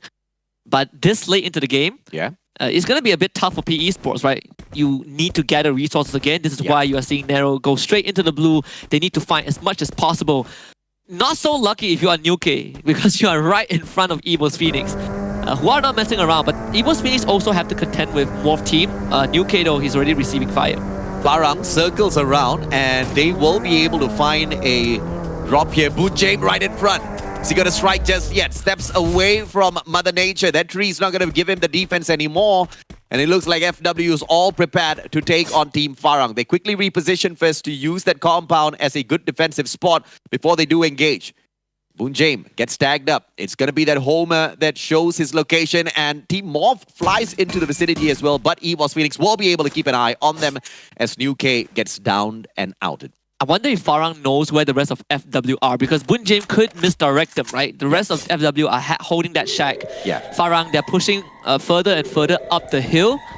This could be good news for FW to catch them off guard. Even Boon James has already tucked himself at that watchtower. EVO's Phoenix, after dispatching of New K and seeing that the circle move inwards a bit more, are also starting to make their rotation, but they will run into Morph Team. I believe Team Farang will have a bit of that information, because you have to at least run one Arvon on your team. And you can pop him 3 times! Just like, oh, Jonah popped Ma'al right in the face. Charge Buster. One good headshot puts the guy down on the ground, and Team Off quickly recovers the situation. They all back away with Mahal in hand, and they barricade the stairs, and they're all upstairs now. A couple of grenades can put the EWAS team out, and maybe they want to jump out of the window, but we will have to wait and see exactly what God Cruz does up there. He goes up and he blocks himself out with a glue wall. Yeah, and he's trying to isolate this 1 versus 1 already now. Finally joins him. Moshi does get knocked down, but Evo's Phoenix have the numbers. Mob team did not stand a chance. Susanna blew himself out with a grenade launcher while he was getting pushed. That was kind of the start, the beginning of the end. But I gotta say, Jonah with that range and landing an instant knock with the Charge Buster, that took some serious skills. I mean, it's Evo's Phoenix. He landed a mid-range Charge Buster knock. You don't see that every day. E-Arena circles around. 10 eliminations in hand. They might just make it 14. Alpha right in front of them at Fields. They've got a good defensive compound to work around with. And we've seen E-Arena in much more stickier situations that they've walked away the victors today. So this shouldn't be too much of an issue for them. Limit has got the M82 in hand. Let's see if or not he is going to be busting up a few of those vehicles, because Farang hasn't shown up just yet. But Alpha, keeping a close eye on them, but at the very same time, not making any aggressive maneuvers in front.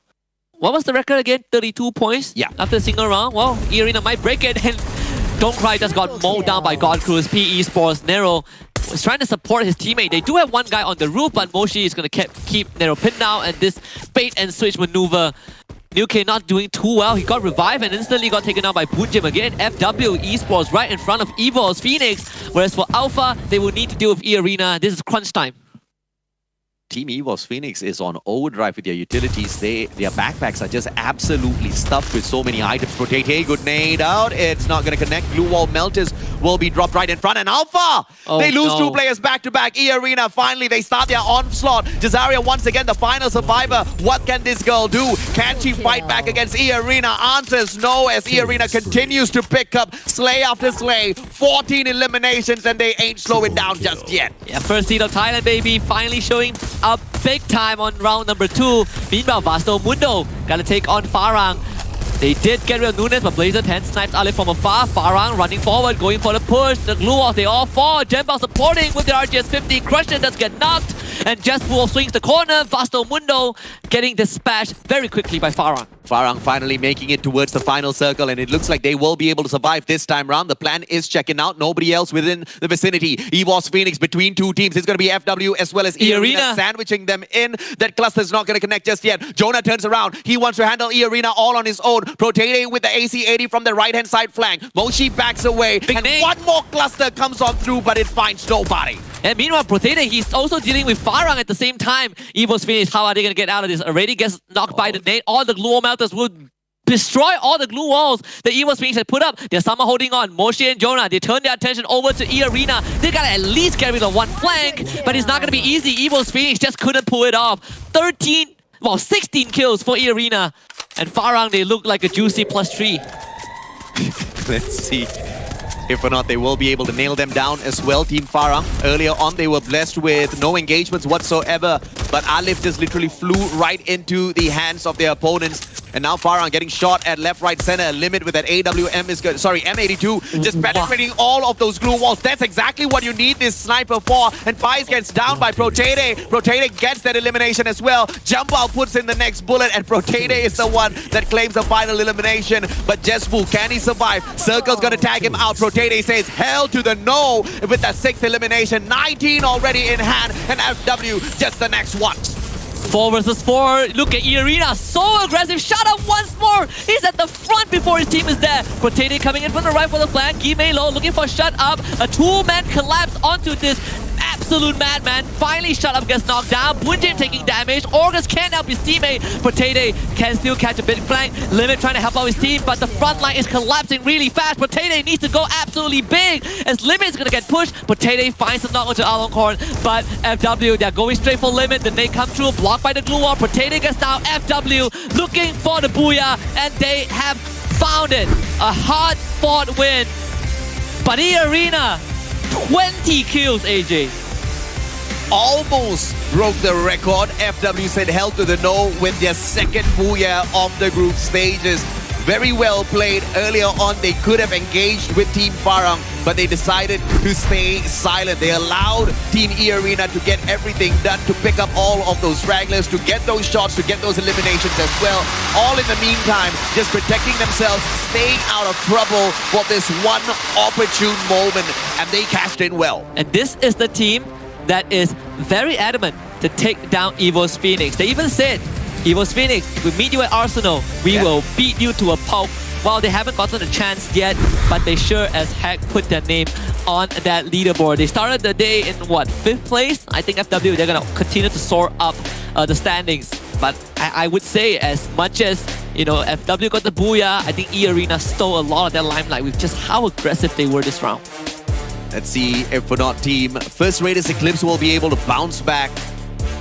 2 rounds in a row now, they've unfortunately crashed and burned, all because of E-Arena, the one team that has just turned their performance around 180 degrees, absolutely mauling every single team towards that final circle. I am in absolute disbelief with how much E-Arena has achieved within 1 week, right? The amount of teams that they mow through. Who did they go through again? First Raiders Eclipse, they had to go through Flash, Alpha, they dealt with Farang, they dealt with EVO's Phoenix, and they fell in the hands of FW because FW just had a better position to start it off. But it didn't stop them from all these aggressive movements, right? I talked about shut up, and you see how this guy was just rushing into his enemies, but it's that aggression that has been catching a lot of these off guard, all of these teams off guard, and allowing E-Arena to cash in on kills. Yeah, unfortunately, we haven't been able to see exactly what the setup is like for E-Arena, but hopefully we will be able to see a little bit more of their strategy. In terms of what FW was able to kind of execute towards the very end there was just phenomenal in terms of setup, right? They managed to play it as safe as possible down to the very end, and that's something you don't usually see because teams do get tempted, especially when you see knock after knock out there on the battlefield. They did not prey on EVO's Phoenix, they did not prey on Farang, they just allowed E-Arena to do all of the nitpicking, and I'm just a little curious as to why was that so, because they had that fair opportunity to pick up more points. I think what happened was that they were initially really pressuring EVO's Phoenix, and the E-Arena showed up, and EVO's Phoenix had to make a decision, right? Yeah. EVO's Phoenix ran into E-Arena. I think that cut off the line of sight from FW. So FW were like, well, we can't get the kills. We will just wait for whoever comes to us. Overall, it's just kind of the price you pay for playing safe, but I'm not going to blame FW, right? Yeah. They already are doing very well. And I would say that the first 2 rounds have been a very, very explosive FW Esports with the booyah, 9 eliminations. Again, just like Team Flash on round 1, a byproduct of a slower approach in the final phase. Boon Jane picking up 4 eliminations as well as the MVP title. Truly well deserved with 1,349 damage. But surprisingly enough, 0 rescues on the side of FW. They've just been so concise in terms of moving towards that final circle in such a safe manner, only taking those eliminations and those sure win gunfights against some of these other teams. And a triple homer setup allows them to do exactly that. On Purgatory as well, AJ, is a huge and open map. Normally you see this on Nextera, but for FW, running triple homers is a very, very bold move because they don't really have much defensive capability as an active skill. You only have Steffi, but then you look at the other characters that they brought in. You have the Capella with you, you have the double J beeps. So it is still something on top of the extreme offensive capabilities that the team has. The double R1 as well, that gives you all of that extra bit of information. I mean, R1 plus you bring in Homer, the amount of info you get on the positioning of your opponents and the capability to stop them dead in their tracks just makes FW such a lethal team, but they did not use that for the offensive. They in fact used all of that data for the defensive to secure this booyah for themselves, which is a perfect strategy as well. I think the beauty about information in a game of Free Fire is you get to make decisions without putting yourself in danger, right? And in this case, sure, we have tools that allow us to go on the offense, but what if we can just stay back and get these 3 kills? Trogon now on the top of the list. For the very first time, we see Trogon even be a popular weapon. And it has been a sleeping beast in week 1. I'm actually surprised to see it here because a lot of people have been abusing this gun. And the main reason why they abuse this gun is because, I mean, dude, you've got a shotgun that can double up as a launcher as well. But this gun also might not be the favorite of some players who forget to change the mode of the gun. Because when you're stuck in launcher mode and then you end up in a gunfight, to switch on back to a shotgun is going to take a while. But it is an auto shotgun at the end of the day, so it's the new and improved Mag 7. It definitely is. In the arena, 28 points to take the first place. And that's without a booyah. You look at FW Esports, they only got 21.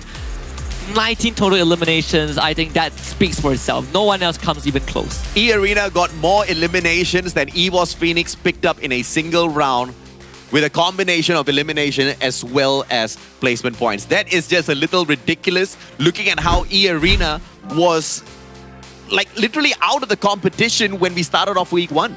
You think about this, FW got 21 points in that round. Yeah. E-Arena are just 2 kills away from matching with that. That is how crazy it has been. So they currently sit in the first place with 39 total points off of 2 rounds. That's almost an average of 20 points per round. Massive, massive improvement from week number 1. But FW Esports are also close, right? They had a good Bermuda and Purgatory game, so they have 34 points. And you look at the third place team, Team Flash, they are 13 points away. LGDS needs to step it up, because with E-Arena doing so well in this round, they for sure secure the top 12 for themselves 100%. in the overall leaderboard. And guess who was in the 12th spot?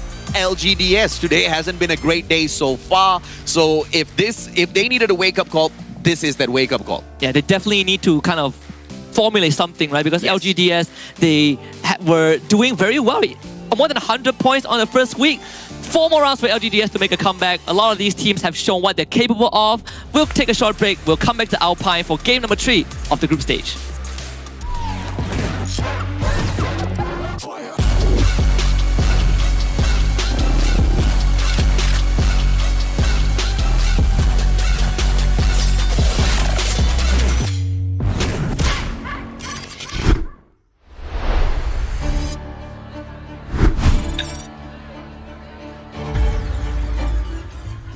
Team mình cần phải chủ động và mạnh dạn hơn trong các pha giao tranh, và team mình sẽ luyện tập nhiều hơn để làm được điều đó.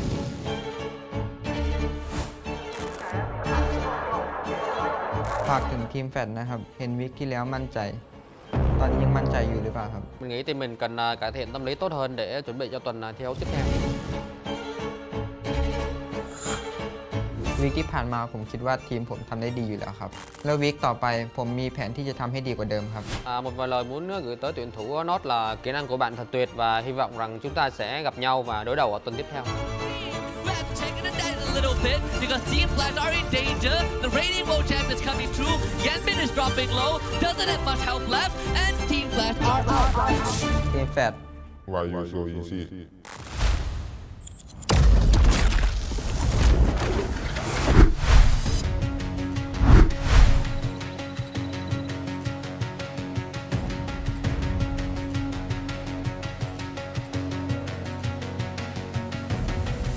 There's something in his eyes. There's a storm within, but it's written in the sky. Let it break me till it's over. Won't let it shake me, no.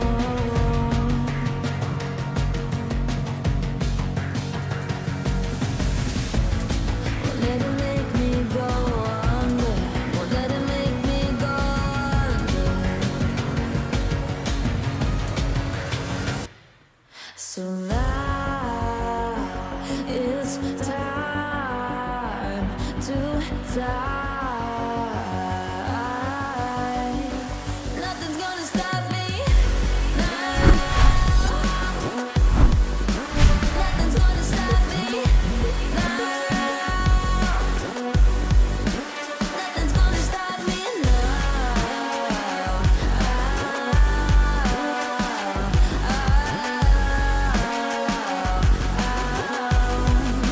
Nothing's gonna stop me. No one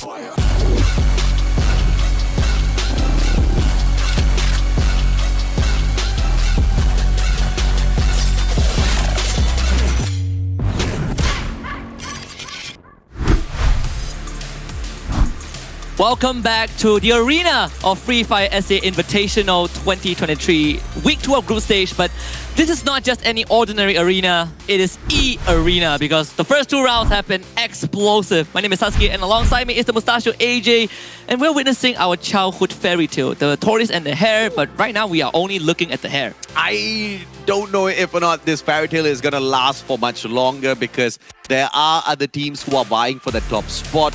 E-Arena has kicked it into high gear, but do they have enough gasoline to get to the very end point in high gear? Because as far as remember, the hare kind of started off quick and then fell asleep and then kind of, fortunately slowed down. E-Arena started off slow and then picked up pace. I don't know where this is going to end. This one is a remaster version. They slept in the entire weekend. So I hope they have enough gas to pull through their final 12 rounds in the group stage, because I think with that performance alone, they have at least guaranteed themselves top 12 in the current overall standings. Now it's just to stay there. And I think they can stay there because if you can pick up 19 eliminations in a single round and still get into that final circle, absolutely undeterred by some of these other squads, even teams like EVOS Phoenix, you stand a high chance. Speaking of EVOS Phoenix, they are the ones that we want to look out for. A 67% top 3 rate as far as Alpine is concerned, followed by Morph Team as well as FW, who have that 50% top 3 rate accordingly. Very, very excited to see Alpine because I think so far Alpine has ironically become the most balanced distributed map in terms of Booyah. We thought Nextera is going to be that one, but Nextera is now more of a skill check. It's more of a halfway point, are you still consistent kind of map. But for Alpine, all gloves are off.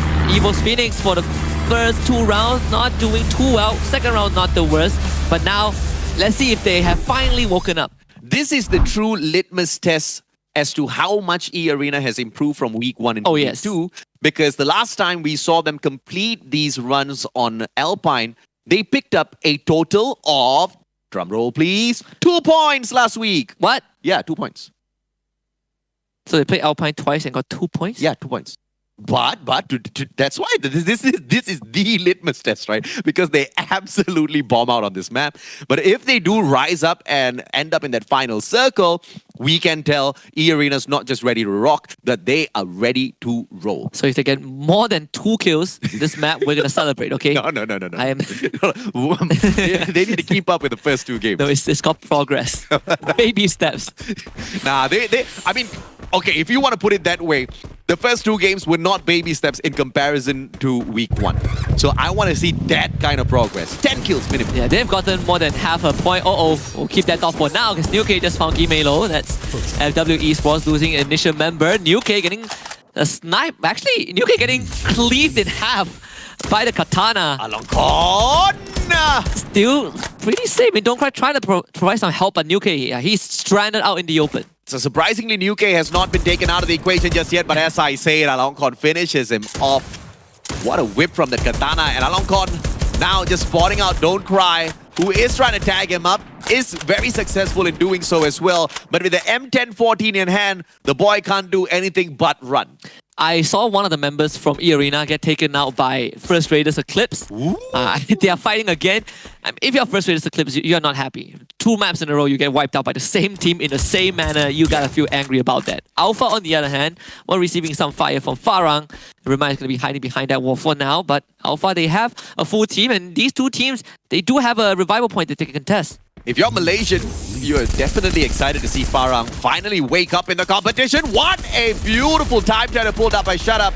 Manages to get the tag in and does not get any damage sent his way at all. E-Arena with Shutup super low on HP. He will be able to recover. In the meantime, Protete just trying to keep that suppressive fire on the rest of the players from the side of First Raiders. But First Raiders are determined to get this revenge. And if they are successful, the horrible run at Alpine will continue for E-Arena.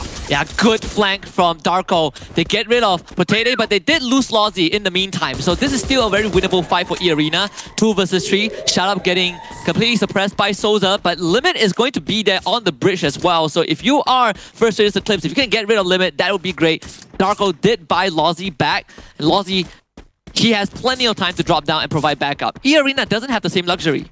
North takes that high ground, and this is perfect because He will be able to see Limit try to back away, but Limit has got the Woodpecker in hand, the better weapon in terms of this sort of a range to kind of deal with the firepower of First Raiders. Alpha does manage to take Fires out, and this is a match that Team Farang just can deal with, but they refuse to deal with. They're backing away ever so slowly. They want to survive till that final circle. I don't agree with the decision being made. In a spot like this, you have to take the fight, Husky. Yeah, and Limit down souls are off screen as well, so this could be a turnaround for E-Arena. And remind us, get the boost. Alpha rushing over to Farang, and it seems like Farang, they're playing to not lose, while Alpha is playing to win. And this 4 versus 3 push could prove fatal for Farang. They're gonna come triple stack around the corner, absolutely catching Jesbu off guard. And Jembao, he's gonna be sent on the run, but there's not much space to work with. Alpha might get the wipe. Usually when you see a team backing away, you expect them to set up a counter, but there was no counter set up this time around. Team Farang, they've lost out all of their players, and I believe someone is still alive and kicking, but we just don't see him on screen. And E-Arena continues to survive as well. What a fantastic play by Shut Up. From almost getting knocked out, from almost getting taken out, he's the one reviving Team E-Arena. So both E-Arena and First Raiders Eclipse, they kind of go back to a stalemate, but for FR, they did get the better end of that trade. They only had to revive Lozzy. They got 3 kills off of that, so majority of their equipment is still with them. But for EA, this is one of the rounds where they are forced to slow down. And it is their worst map in terms of performance, so we understand exactly why they are struggling. But it's all about that improvement in week number 2, and EVOS Phoenix just storms the front of LGDS. Bruce fully tagged up already, 30% HP left in hand, backs away. Jonah with the left-hand flank. Woodpecker tries to search up for one player, does not find anyone through those maze of glue walls already. He has got the M1887, but finds no player. Strogon in the hands of Jonah. One more tag, and Yuan still survives that. Roro actually takes out Godcruise, but Moshi instantly comes in for the trade. So LGDS have no time to recover. Yuan forced to put up the glue wall to barricade, to block out this doorway, but it's coming out the other side right into Already. And Already was there waiting for him. LGDS to no chance. EVOS Phoenix just ran into them and continues to run through them towards their next location. Nothing to fear at all when you are the most lethal team out there on the battlefield. Albeit not really shown within the first 2 matches, EVOS Phoenix trying to rise back up for an aggressive final circle a little bit later on. And I was actually surprised that EVOS Phoenix even did not get that booyah in the game number 2, right? Because they were super stacked as far as their utilities were concerned. It's like they were going compound to compound to compound, finding full spots where they could loot up. I think the downfall was just they were caught out in the open, right? Yes. Sometimes those positions... Between 2 teams. Between 2 teams, 2 Thai teams. Yeah. 2 teams that really want them gone. It's not easy dealing with your enemies like that, you know? The enemy of my enemy is my enemy. Something like that. No, the enemy of my enemy is my best friend. The enemy of my enemy... Oh, right. The enemy of my enemy is my best friend. Yeah, I think because if the enemy of my enemy is my enemy as well, then... Then it's a 3-way fight. Yeah. So, wasn't that case. And obviously, the champions, or the 2-time champions, weren't pleased with that at all. But Vasto Mundo now finally showing up against E-Arena, who have been showing up all day, all night. Protete, one quick knock is gonna come out through. Shut Up goes down as well, and it's Vasto Mundo doing a number on E-Arena. Orgus backs away. Protete back up on his feet. Crusher cannot get those tags with that AC-80. They will need to try again, but in the meantime, they patch themselves up. Yeah, they finally punish Shut Up for his aggression. And with Shut Up gone, it's a 4 versus 3. Plays to 10, dropping low. Luca getting Orgus, but Tene falls. Oh, Vasto Mundo finally coming alive in this Alpine map, and Limit, they're gone. Vasto Mundo of all teams to make it happen. The Alpine curse continues. And unfortunately for E-Arena, they will need to make a good comeback at Nextera, where they do not struggle as much. Don't worry, they already got 1 point. So they have one more chance tomorrow. On Sunday. I believe. What a low bar to set for Actually, yourself tomorrow. just to break, right? But I don't want to see just 2 points doing better than last week. Yanbin has an opportunity here, but it's against EVOS Phoenix already with the left-hand side flank. Yanbin's going to barricade himself up with the glue walls just first, and already backs away. He has got a long-range shotgun, but Jonah out of nowhere takes him down with a headshot. Ripgod gets an exchange onto Moshi, so it do stop that for a while. Jonah gets down as well, already doing his best to patch himself back up, but I think he needs to try and get away from this situation. There's no one there that can help him. Jonah is already eliminated, mostly down on the ground. The big problem is that there's no way out. Already stuck in a 1 versus 4 against Team Flash, their mortal enemy in this group stage. Now we get to see whether or not already is capable, and he gets the first one. Good headshot onto Ripcord. Needs to go up against 2 players. A fantastic glue wall erected for his right for the defense. Goes straight in for Bloody, but that's the wrong decision made, as Team Flash still has got Yanbin right beside him, who he did nothing about. Oh, they asked Team Flash to hurry up, and they made it quick and painless. And dude, this is like 2 out of 2 where they encounter each other, and Team Flash has gotten the win over them. So I don't know, Evos. Might be high time you tell Jonah to pay, bro, calm down, bro. That's what I've been saying, but you say no. We gotta keep Jonah, let him Jonah talk, needs to train everybody else, because that's the kind of drama we need in FFSI. I mean, he didn't. All of the other tournaments. He didn't train the Team Flash guys, because the Team Flash guys were like, all right, you win. We'll see you next week. You guys are really good, and wipe them 2 times in a row. You know how we've got color casters and play-by-play. Right. Teams have got different styles. I mean, Team EVOS Phoenix, they love to talk. Team Flash, they absolutely love to walk. They did. They walked over EVOS Phoenix twice. Stomped over them. Sure. Not really a stomp, but good enough. Dominant enough. Okay, I'll give him that. Dominant walk equals stomp. I feel like you have to. Okay, they jogged over EVOS Phoenix. Okay. They have to convince us with the overall standing. Over them. Okay, that's all I'm concerned about.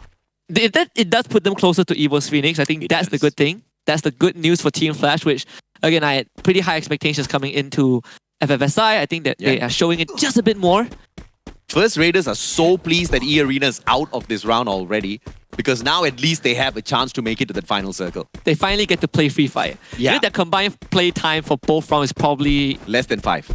Yeah, I was about to say that, less than 5. First Raiders round already in the 10th minute.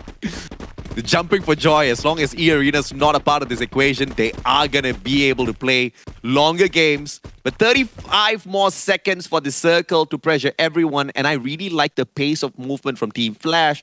They have always been ahead of that circle by a couple of steps. And I believe what Bayo said in the quote-unquote roast video, or the interview video, was that he wants his team to be a bit more aggressive, right? Take more initiatives. I think they're doing just that. And it's a weird thing to see out of Team Flash, because this is a very strategic team, very tactical with their movements. But when you demand them to move faster, they can actually do it. Yep. And Bloody, he's already gone off to a good start. You know, taking Jenbao's head off. That's Farang losing their member again. And it looks like Faiz and Alif might just get taken out of this equation as well. Bloody has got a very, very stable gun in his hands, the M82B, that can penetrate through those glue walls as well. Team Flash keeps up that pressure against Vasto Mundo. Vasto Mundo leading this particular pack with the most number of eliminations. I never thought I would ever say that. Yeah, Luca getting knocked down by Yenbin as well, sniping them through the bridge. Blazer 10, your back is turned, be careful. But Team Flash have a second team that they need to worry about. PE Sports from behind. Bloody now finds himself in a pinch. They need to try and push Vasto Mundo out of this area to gain some cover. They do have control of the circle, but PE Sports, they're deeper in. Vasto Mundo looking to push through. Vasto, they will be able to quickly recover, but Luca's really low on that HP. He needs to patch himself right back up before getting into a couple of more of these engagements that RGS in the hands of Bio might just be a one quick grenade away from the end of Vasto Mundo. He tosses a quick grenade towards the right and a nade towards the left as well. No glue wall smelt is being presented by Bio just yet. 7 more grenades to work with. All of them goes to waste. And from afar, it is Bloody with the M82B. A headshot onto Nunes. And now this grenade could do a number on them. And Nunes still protected. Yeah, Bloody has been getting these crucial shots. That is what Team Flash needs. Vasto Mundo putting up basically an entire wall of glue wall, but Blazer 10 gets sniped by Ripcord from afar. I mean, Vasto Mundo, they just could not decide where they should head towards. Crusher stuck under the bridge. Nunes is way too far away from cover. And Team Flash, they're willing to stick around to pick up the remaining kills, but they're going to get pressured by PE Sports, who are going to get pressured by Alpha. One would think that Bio was wasting all of those grenades, but those grenades were perfect in terms of just making sure his opponents did not make that approach to counterattack his team members, and that just worked out perfectly fine. Vastomundo had to back away from that fight, and now they are at risk of being eliminated by the circle. Nuke, fantastic headshot, and Ma'al takes out Zarya from Team Alpha. Team Flash circles around yet again, and Vastomundo really wants to take this engagement against them. Bloody does go down. Crusher gets that with the M1014, but Bio quickly trades him right back out. Vastomundo, your time might just be over because now you're stuck between Morph and Flash. And PE. And Alpha, who are rushing straight into PE. This is the aggression on the sea. DNP against G18. Who's going to win this? Narrow with the Trogon taking down one. DNP getting G18. PE Sports still going strong. Ice Grenade is going to be there. DNP is down. But Alpha, they are on their last legs at this point. And with FW showing up, FR is over there. I mean, these two, they're going to take on each other. Gimelo is going to get knocked. North trying to find safety as Vastomundo gets taken out. But first phase Eclipse, they're losing health as well. Darko is in the red. Souza also low. They bring North back up. 9 fans. Single player, Drogon in hand. He manages to pop one. Can he pop yet another? 61 HP left in here, and he does manage to get the second player as well in the name of Darko, but Souza saves his team. A 1v3 could have gone great for him. All thanks to Souza, they survived, but outside of the circle, can they patch themselves back up in time? No knocks coming through from the circle on our kill feed, so Team Flash will do absolutely fine alongside First Raiders, with Morph, the healthiest one in the final circle. They are, again, in one of the best positions to get the booyah. Yanbei just gets his skull blown up by Susanna from afar. I mean, this Indonesian squad, 4th seed, I believe, from the region, just completely tearing up a Storm at this point. Rip God also gets claimed. Team Flash down to their final member. Versus Eclipse show up, and this is going to be very dangerous. North is going to play from long range, but they need to be able to take out members of Morph Team from afar. And Morph Team, they're not going to wait, AJ. They're running straight into FR.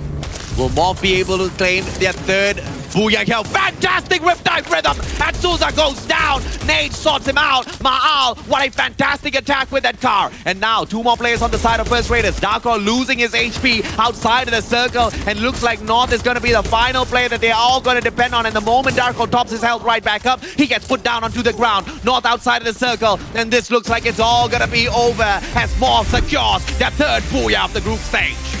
How much did Morph Team pay the circle? Because they have read the circle 2 rounds in a row. But in all seriousness, it's another game where Morph Team have low kill count, but they get the booyah.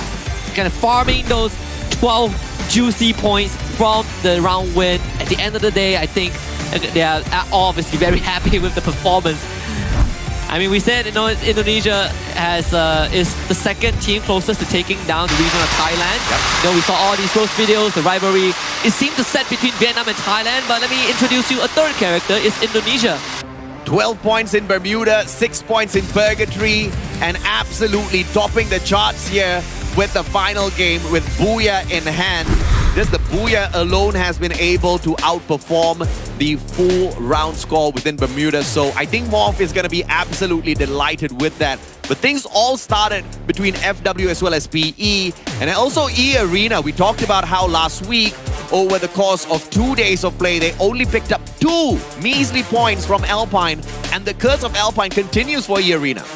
Don't worry, they have tomorrow to make up for that 1 extra point that they need. They picked up 1 point, okay? This is not the worst. Unless the absolute random map is Alpine as well. Yeah, they could get a booyah, I don't know. That is true. But in the grand scheme of things, having 1 poor map for E-Arena isn't the worst, right? Because on the first 2 maps, they were tearing up the Storm. Yeah. It's good that they are also getting kind of put in their place. You need to check yourself, because E-Arena, it kind of felt like they are running into overdrive, especially shout out, this guy was just off the leash. So now it gives them a bit more time to think about the approach going into next era. And if you want to be able to be the champion, you have to make sure you don't have these weak maps. But thankfully, due to the setup for FFSI, it's not a single day grand finals where 1 map might make the world of difference. We've got 3 days of play.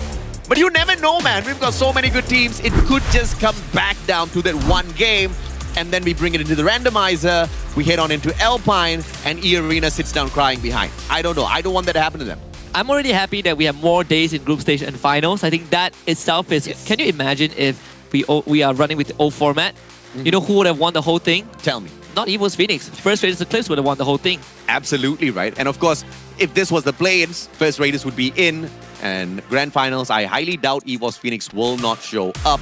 But of course, I hope to see this exact same format at the Free Fire World Series as well. Can you imagine what sort of chaos we would have on the world stage with a format like this? Yeah, my hopes are up. My hopes are very high.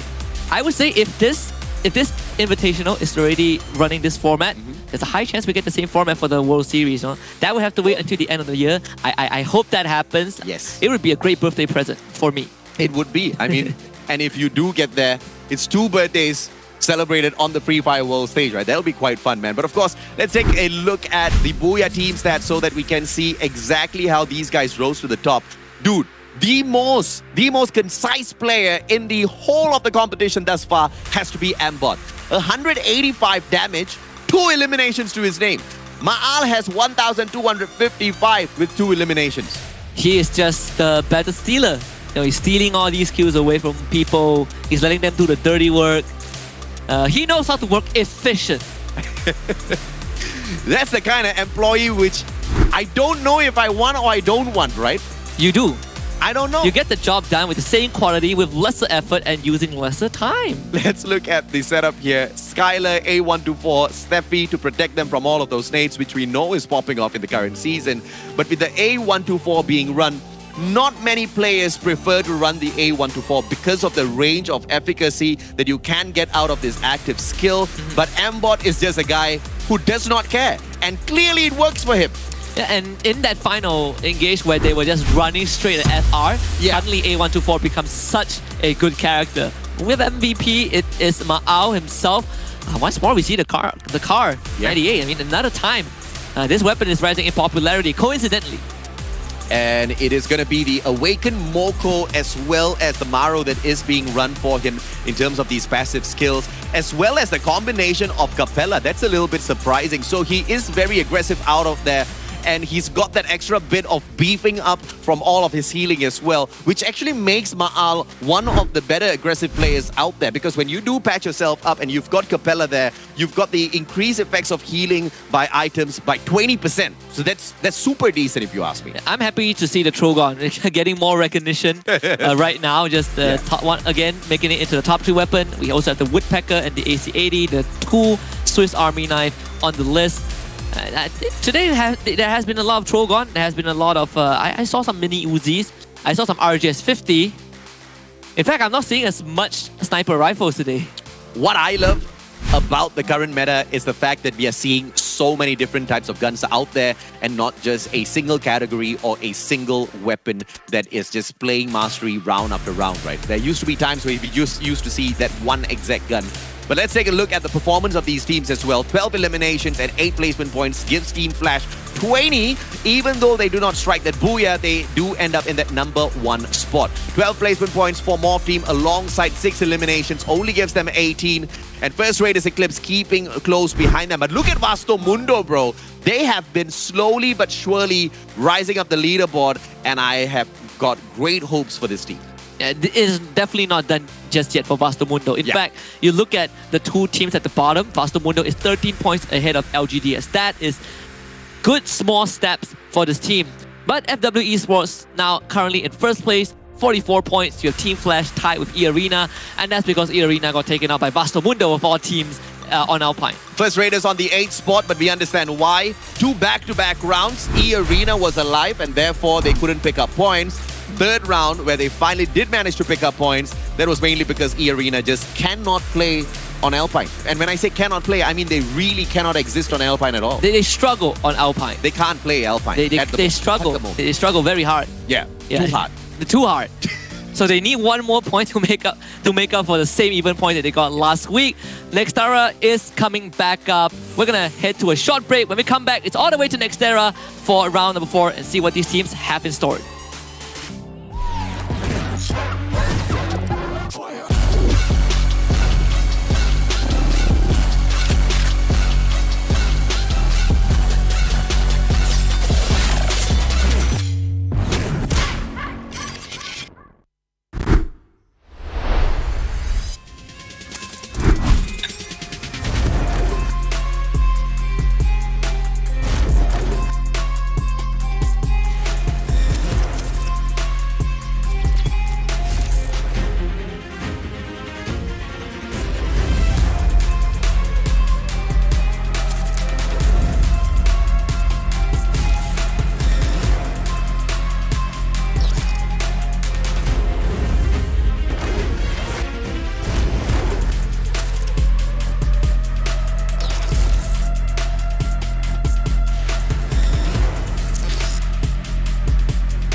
Team mình cần phải chủ động và mạnh dạn hơn trong các pha giao tranh và team mình sẽ luyện tập nhiều hơn để làm được điều đó.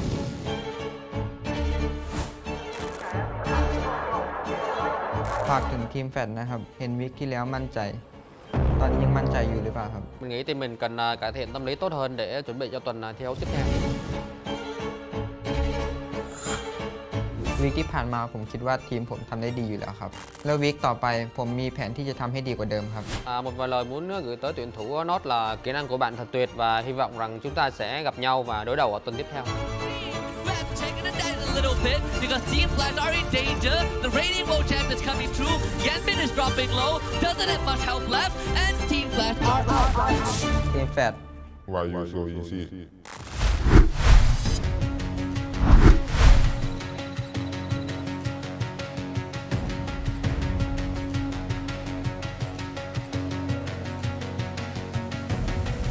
There's something in his eyes. There's a storm within, but it's written in the sky. Let it break me till it's over. Won't let it shake me, no.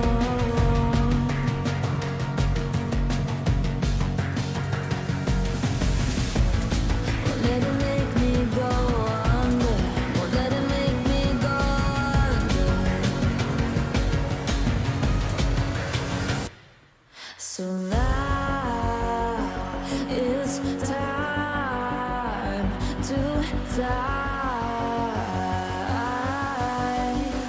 Nothing's gonna stop me now.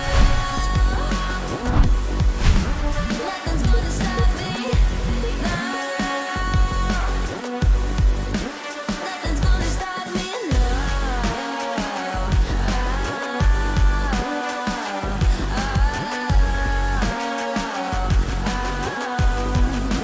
Nothing's gonna stop me. No one will ever get left behind. A million more before I've tried. Let it break me till it's over. Let it shake me, no.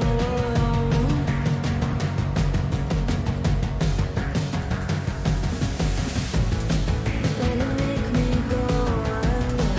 Let it make me go under. So now it's time.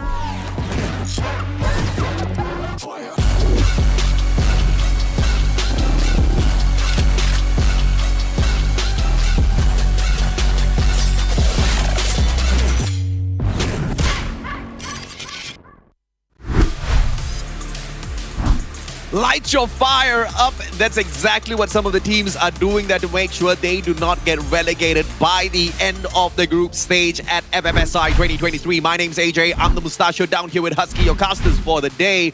All three matches, 3 different winners. But E-Arena that started off so hot kind of got their fire snuffed out. Maybe they'll reignite it right here in Dexterra. I hope that's the case, and this confirms one thing about E-Arena. Tell me. No, it's not that they're not consistent on Alpine. Everyone knows that. We know that this They are consistent on Alpine. consistently 1 point, okay? What has been confirmed is that the breed of hair is they're definitely not snow hares, not snow bunnies. 100%. Can't deal with the cold. Right. Okay, I totally got that. But it took me a while. But maybe because they hibernate in the cold. Do bunnies hibernate? Do bunnies hibernate? Good question. Maybe some do. I think they do. Do they? Some species, I guess. I have seen a bunny hopping through the snow, so I guess they don't. Maybe that's a different breed. This bunny team does. No, they can't. They can't do it in the snow. Are we on different wavelengths? Well, we'll fix that in a bit. Next era coming up. Team Flash with 100% top 3 rate. The team to look out for today. Not just on the Next era, but overall, for sure. You know, they've been really hounding on EVO's Phoenix. Yeah. And more team also secretly showing their presence. Third seed from Indonesia, getting their booyah just now. But in the same fashion as Team Flash and FW Esports earlier on, where it's them taking the circle and, you know, getting the booyah, but with lower amounts of kills. And for EVOS, these teams to look out works in 2 ways right now. Number 1, we gotta look out for them. And number 2, they gotta look out for Team Flash. I love it. I love how E-Arena is looking at first rate as Eclipse. The EVO's Phoenix is looking at Team Flash. And the FW Esports is looking at EVO's Phoenix. Now we got a hexagonal relationship going on. Which is kind of the shape of Nextera if you think about it. I hope I got it right. Well, not really, but it's a... It's the first time in my life I've ever heard anyone talk about a hexagonal relationship. Times have changed, AJ. A triangle, yeah? Yeah? A square... Not even a square, no. No, it's always a 3-way, right? It's always like a 3-way Not relationship. even a pentagon. No, I haven't experienced myself either, thank goodness. Get high, gets in, God Cruise, gets lost. Unfortunately for EVOS Phoenix, we will not be able to see the shot caller play this, but this is not the first time we are seeing him get subbed out in replacement for Get High. But it looks like EVOS Phoenix is going to have their hands full as they land in Museum. I guess they are looking to pick up a few artworks as well as kill points. Go hunting for some artifacts also. I mean, the artifact that they are going to find, actually living and reading, is more team. Ooh. And those two, they're going to start fighting each other. EVO's Phoenix, they do lose one member. Meanwhile, on the other end, FW coming in to take out Farang. Aloncorn and Kimeno both on the ground, but Farang have no way to secure them. Farang, I did see a player try to rotate towards them and maybe get this backstab, but the moment he saw his team member get snuffed out, he made a quick U-turn. Alpha is within the vicinity as well, but whoever you are from the side of Team Alpha, do not make a sound. Gatal all alone. Zarya a little bit too far away to save him. Zarya needs to back away, but Boon James already rotating towards Gatal. 9fan on the left-hand side, Boon James on the right. Gatal's in a lot of trouble, and EVOS Phoenix on the other hand. Jonah does manage to sort out Ma'al. A good response, and Jonah continues the 1v2. This monster cannot be stopped. Incredible movements from Jonah. Around the corner also. Susanna didn't have... Look at him. I mean, Susanna didn't have the best gun because he only had double revolver. Amport also having the same arsenal. Not the best in these situations. Double revolver, not the highest fire rate, but it does do considerable amount of damage. Jonah again around the corner looking for Amport. This time, double revolver not working out. Jonah just wiping the entirety of Moim. And yes, he does. Quad kill for Jonah. This is the problem when Jonah's alive. The guy knows exactly how to play a clutch. LGDS on the other hand, trying to aim for the heads of FW. A 3v2 now. Boon James, and look at how daring this push is from Bruce. And he does manage to get 9fan down on the ground. Boon James, final survivor, turns the tables onto Bruce. But as the final survivor, can he continue to slay them? AUG in hand. A good grenade cannot be worked here. He has got nothing. 3 players on for the storm. And this is the end of FW. LGDS getting the wipe on the FW as well. That will slow down their pace on the overall leaderboard. Farang is near LGDS. They just lost Bruce and they have no way to bring him back. Unfortunately, there is a recon member from PE Sports nearby. With Farang on the high ground, who are getting pressured by first race Eclipse. Team Alpha did not really pay a high price earlier on. They did lose Gatal, but very quickly revived here. Lozzy up in the air. AC-80, but no angle vertically whatsoever. He will need to just play his time, but Jazaria has already backed away pretty far and is going to try to take him off of his perch here. Let's see if or not she does have what it takes. Lozzy with the AC-80 tags her up. One more shot can put Jazaria out of the equation here as she stops to heal herself. How did Lozzy end up there? That is the biggest question. The rest of FR are not even around, so I would say that Lozzy's job, they come. get info and try to get as much kills as possible. Lozzy bringing in the rest of the cavalry, and he has a chance to drop down and ambush Alpha. Alpha just basically hugging on the southern side of the billboard right now. But the FR have a lot of control over those drylands. Darkol with the M82B has got the Moko. And you know exactly what he is trying to get. Just that one clip is going to be marking these players up. Soja hurt himself with the RGS 50. We caught that in 4K finally. So he's gonna heal himself back up first. And the nade did come in from long range from Alpha. They are stuck behind the billboard, but they do have this arsenal to protect them. First Raiders shot up to shot, but Alpha is just playing perfect defense at the moment, but G18 gets caught out. Souza with a left-hand side flank, and that's the perfect one. Jazaria remind, both backs away, and they put a quick campfire here. They want to see if or not they can dance around the team of First Raiders for a little while more. Glue wall melters will take down their defenses, and the timing is perfect as Lozzy takes the attack from the back. Trogon in hand. Hey, double Trogon maneuver coming through from the First Raiders now, but those glue walls are erected once again that they are trying to bust through. They were able to bring G18 back, so G18 is going to fly far away to save his team. Souza and Lozzy both get knocked down. Alpha might have a chance. Grenade launcher in hand. Fire with the charge buster switches the gun, runs into North, loses that fight. As First Raiders Eclipse, they are able to survive this one. But Alpha, they still have one more member who is trying to hit to safety. But North is looking for it. North sees him. G18 on the roof. Wee little bit more, and that could have been sorted out. But now they know exactly where he is, and he cannot go anywhere. Saddest part is that there is just a revival zone in front of him. Well, he can stay here for a while until the circle closes in. He can prone. They are not going to be able to tag him up unless they go far away. But that also opens them up to a little bit of danger. In any case, there could still be a team that finds First Raiders out there and engages. No! Darkol takes 2 seconds too long. I saw his feet and it's like, nah, I don't want to shoot their feet. North does the job. Good flank. Valiant fight from Alpha, right? But they're caught in a very rough position, and Darko was able to flank them. Farang also suffering. I mean, they have been on the run for the past 6 minutes. They've been on the run throughout the whole competition, unfortunately. Fire is now knocked down as well. And it looks like Farang's going to lead E Arena directly into the hands of First Raiders Eclipse here. Let's take a look at the map. And with Jembal just bleeding out little by little, PE is going to catch... We're going to sniff out Jezbu, who's running straight at them. And as I say that, Nero and Don't Cry open fire. Jezbu disappears from the map, but his plate is still there. Nah, he's taken out. Oh, he's gone. This is the first circle that we saw on Xterra that heads towards the Intellect Center, right? So it's not easy to get right through if you are late. People can gatekeep. There are 3 bridges. You can see First Raiders Eclipse, first team to touch down right in the center of that circle. And honestly, I think this is one of the tougher safe zones in competitive Free Fire, just because you're not only trapped on an island, there's very little space for you to move around. It's a very smart play coming through from First Raiders Eclipse to quickly reposition the moment that circle moved. They might have had some pre-hand information as well as experience playing a circle like this, because like you said, Husky, it's not an easy spot to fight out of, especially if you're going to be one of the last few stragglers to get into that circle. Jembao is still running. He's in the arsenal. Don't think he can bring his teammates back though. There's no buy point there. I see...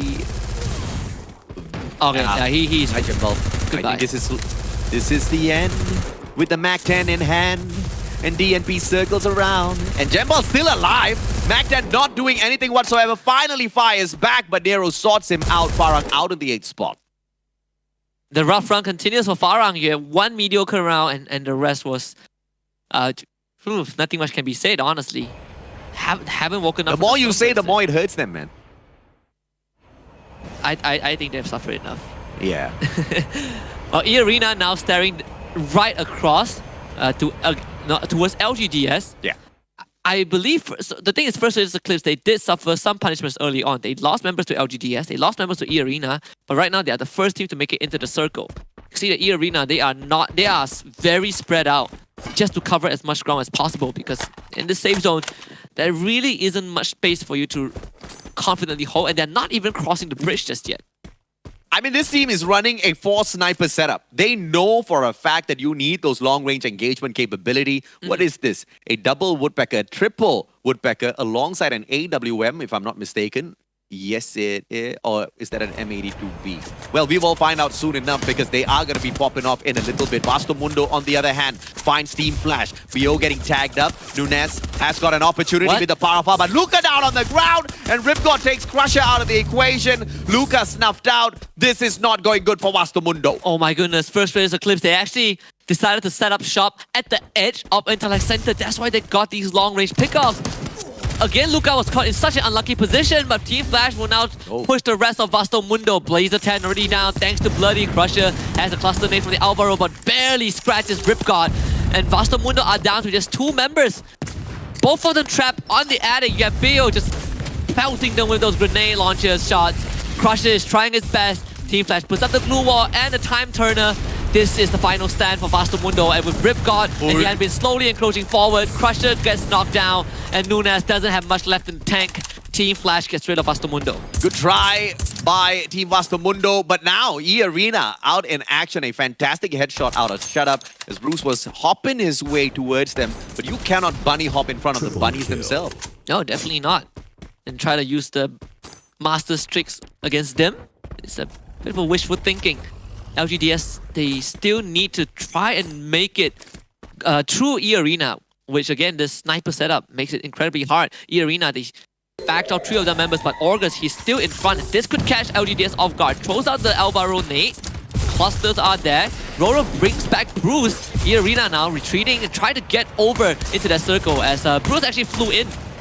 Good defensive maneuver from the rest of the players on the side of E-Arena. First Raiders, on the other hand, they have got a couple of chicken caught in the coop here. E-Arena trying to tag them up. First Raiders trying to steal away those eliminations, but they just do not have an angle to play around with. Alvaro will once again come through with that cluster, but it does not connect on anyone. UK skirts around Darkall, spots him out. One more shot, but the time turner saves him. And DNP is DEAD thanks to North. Darko finds Nuke once more, and First Raiders Eclipse looking to basically close up shop in this compound. Ironclad defense, 9 eliminations for FR. And FR still claims those eliminations. E-Arena, unfortunate sitting ducks out at the other end, managed to just tag them up, forcing them to use the utilities, but could not claim those engagements. And now, inside of Intellect Center, this is where you need to bring out those big brain plays, and Bruce is already on it.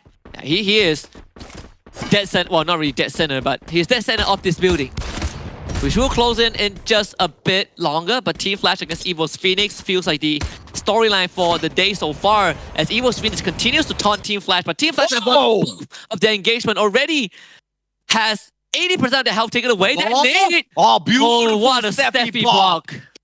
Already, first gets tagged up by that nade, and Steffi just comes in for that save. And now Bio's gonna tag up Jonah. Nope, that one goes wide. Jonah continues to push on in. Shut Up gets tagged up by North as First Raiders now engage with E-Arena. E-Arena struggling outside of the circle, at least half of the team.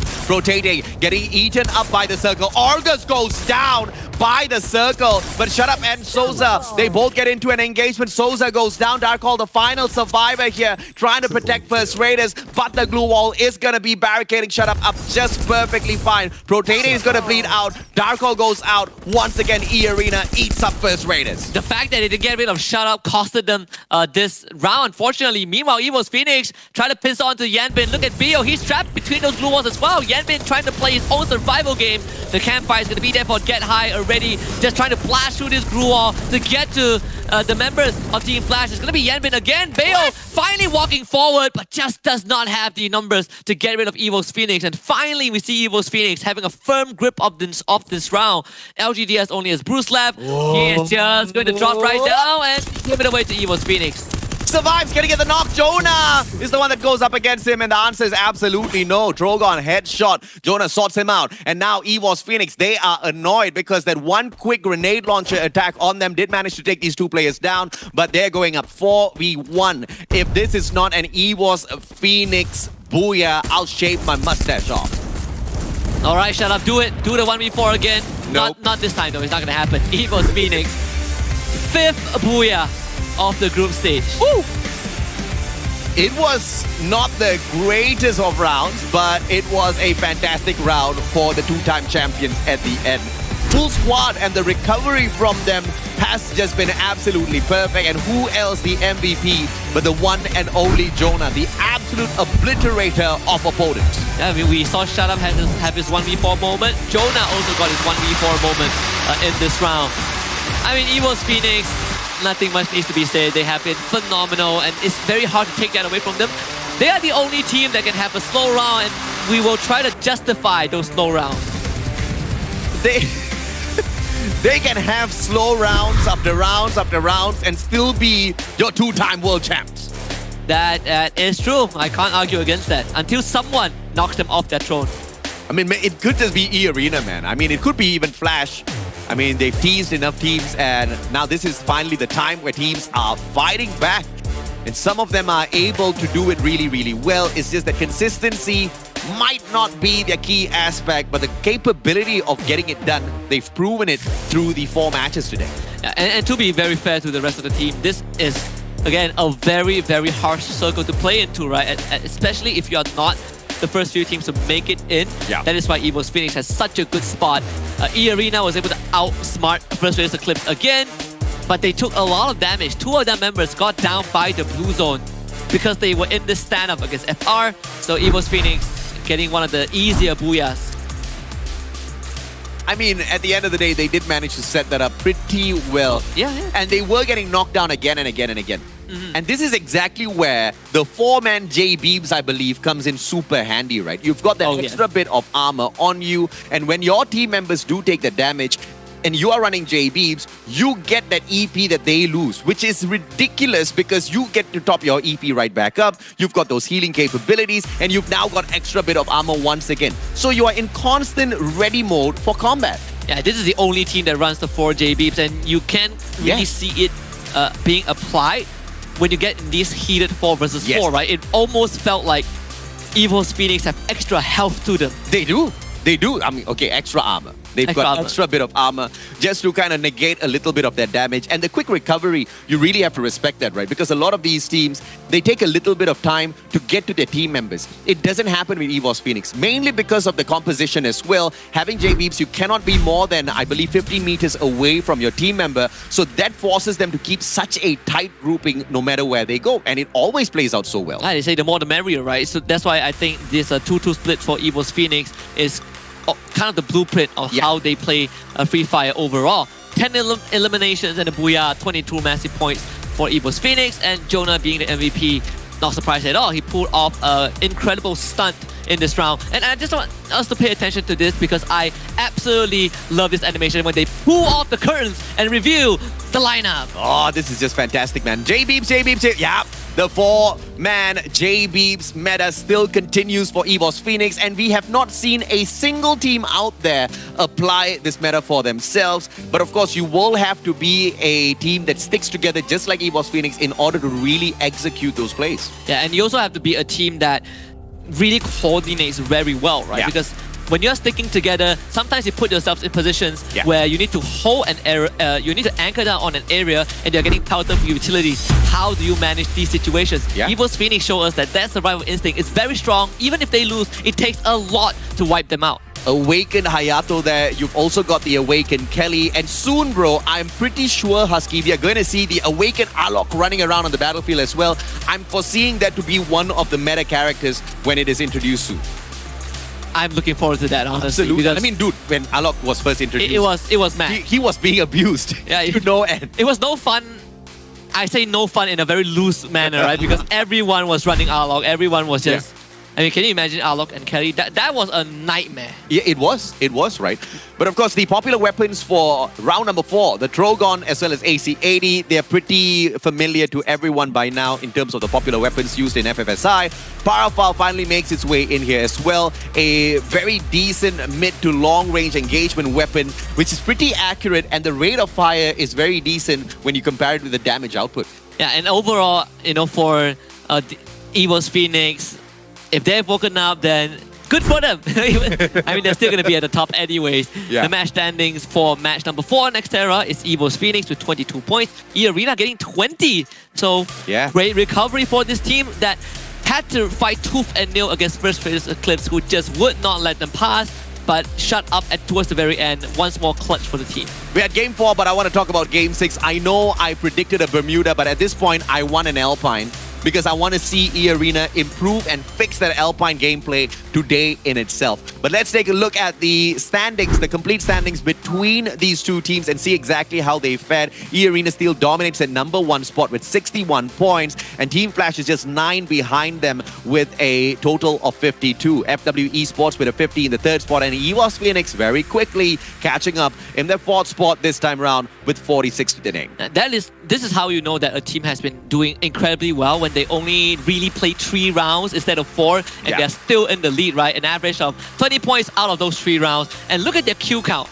15 more than their placement points. We had an eye on 5 teams as we were heading in here today. Farang, Alpha, Vasto Mundo. We were also keeping an eye on LGDS, followed by E-Arena. And out of the 5 teams, only 1 team has broken away from week 1's miserable performance. And I think it's fair, right? Because E-Arena is the team that is the first seed of their region and has the highest expectation placed on them. Yes. And of course, they've managed to live up to their names, but we also want to see some of the rest kind of step up the gameplay as well. We still do have 2 more matches, but we can only catch up after a quick short break.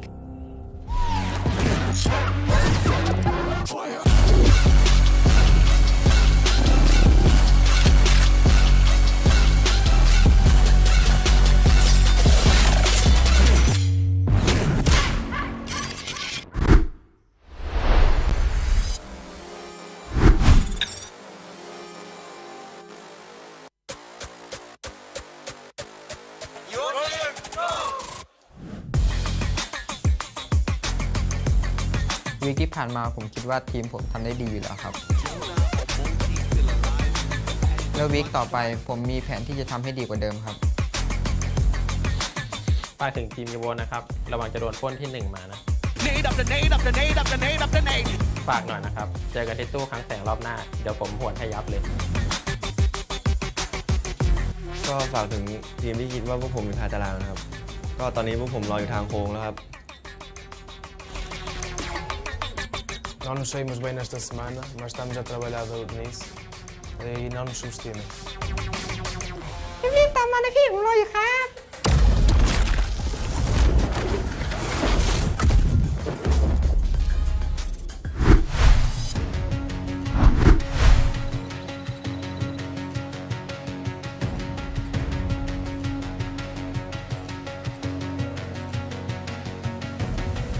There's something in his eyes.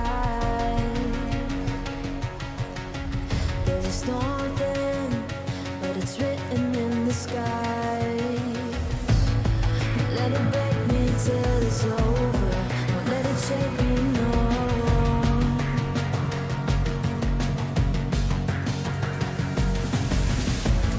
Won't let it make me go under.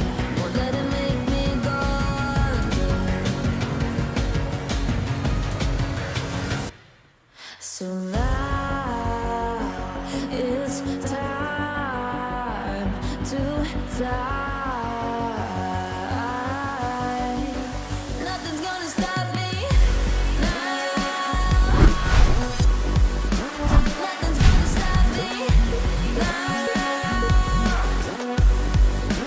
Nothing's gonna stop me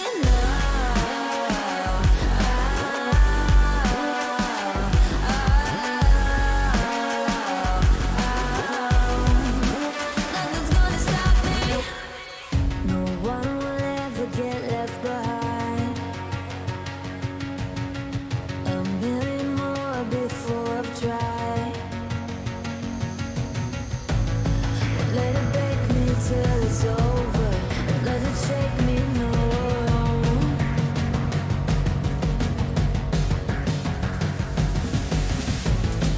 Let it make me go under.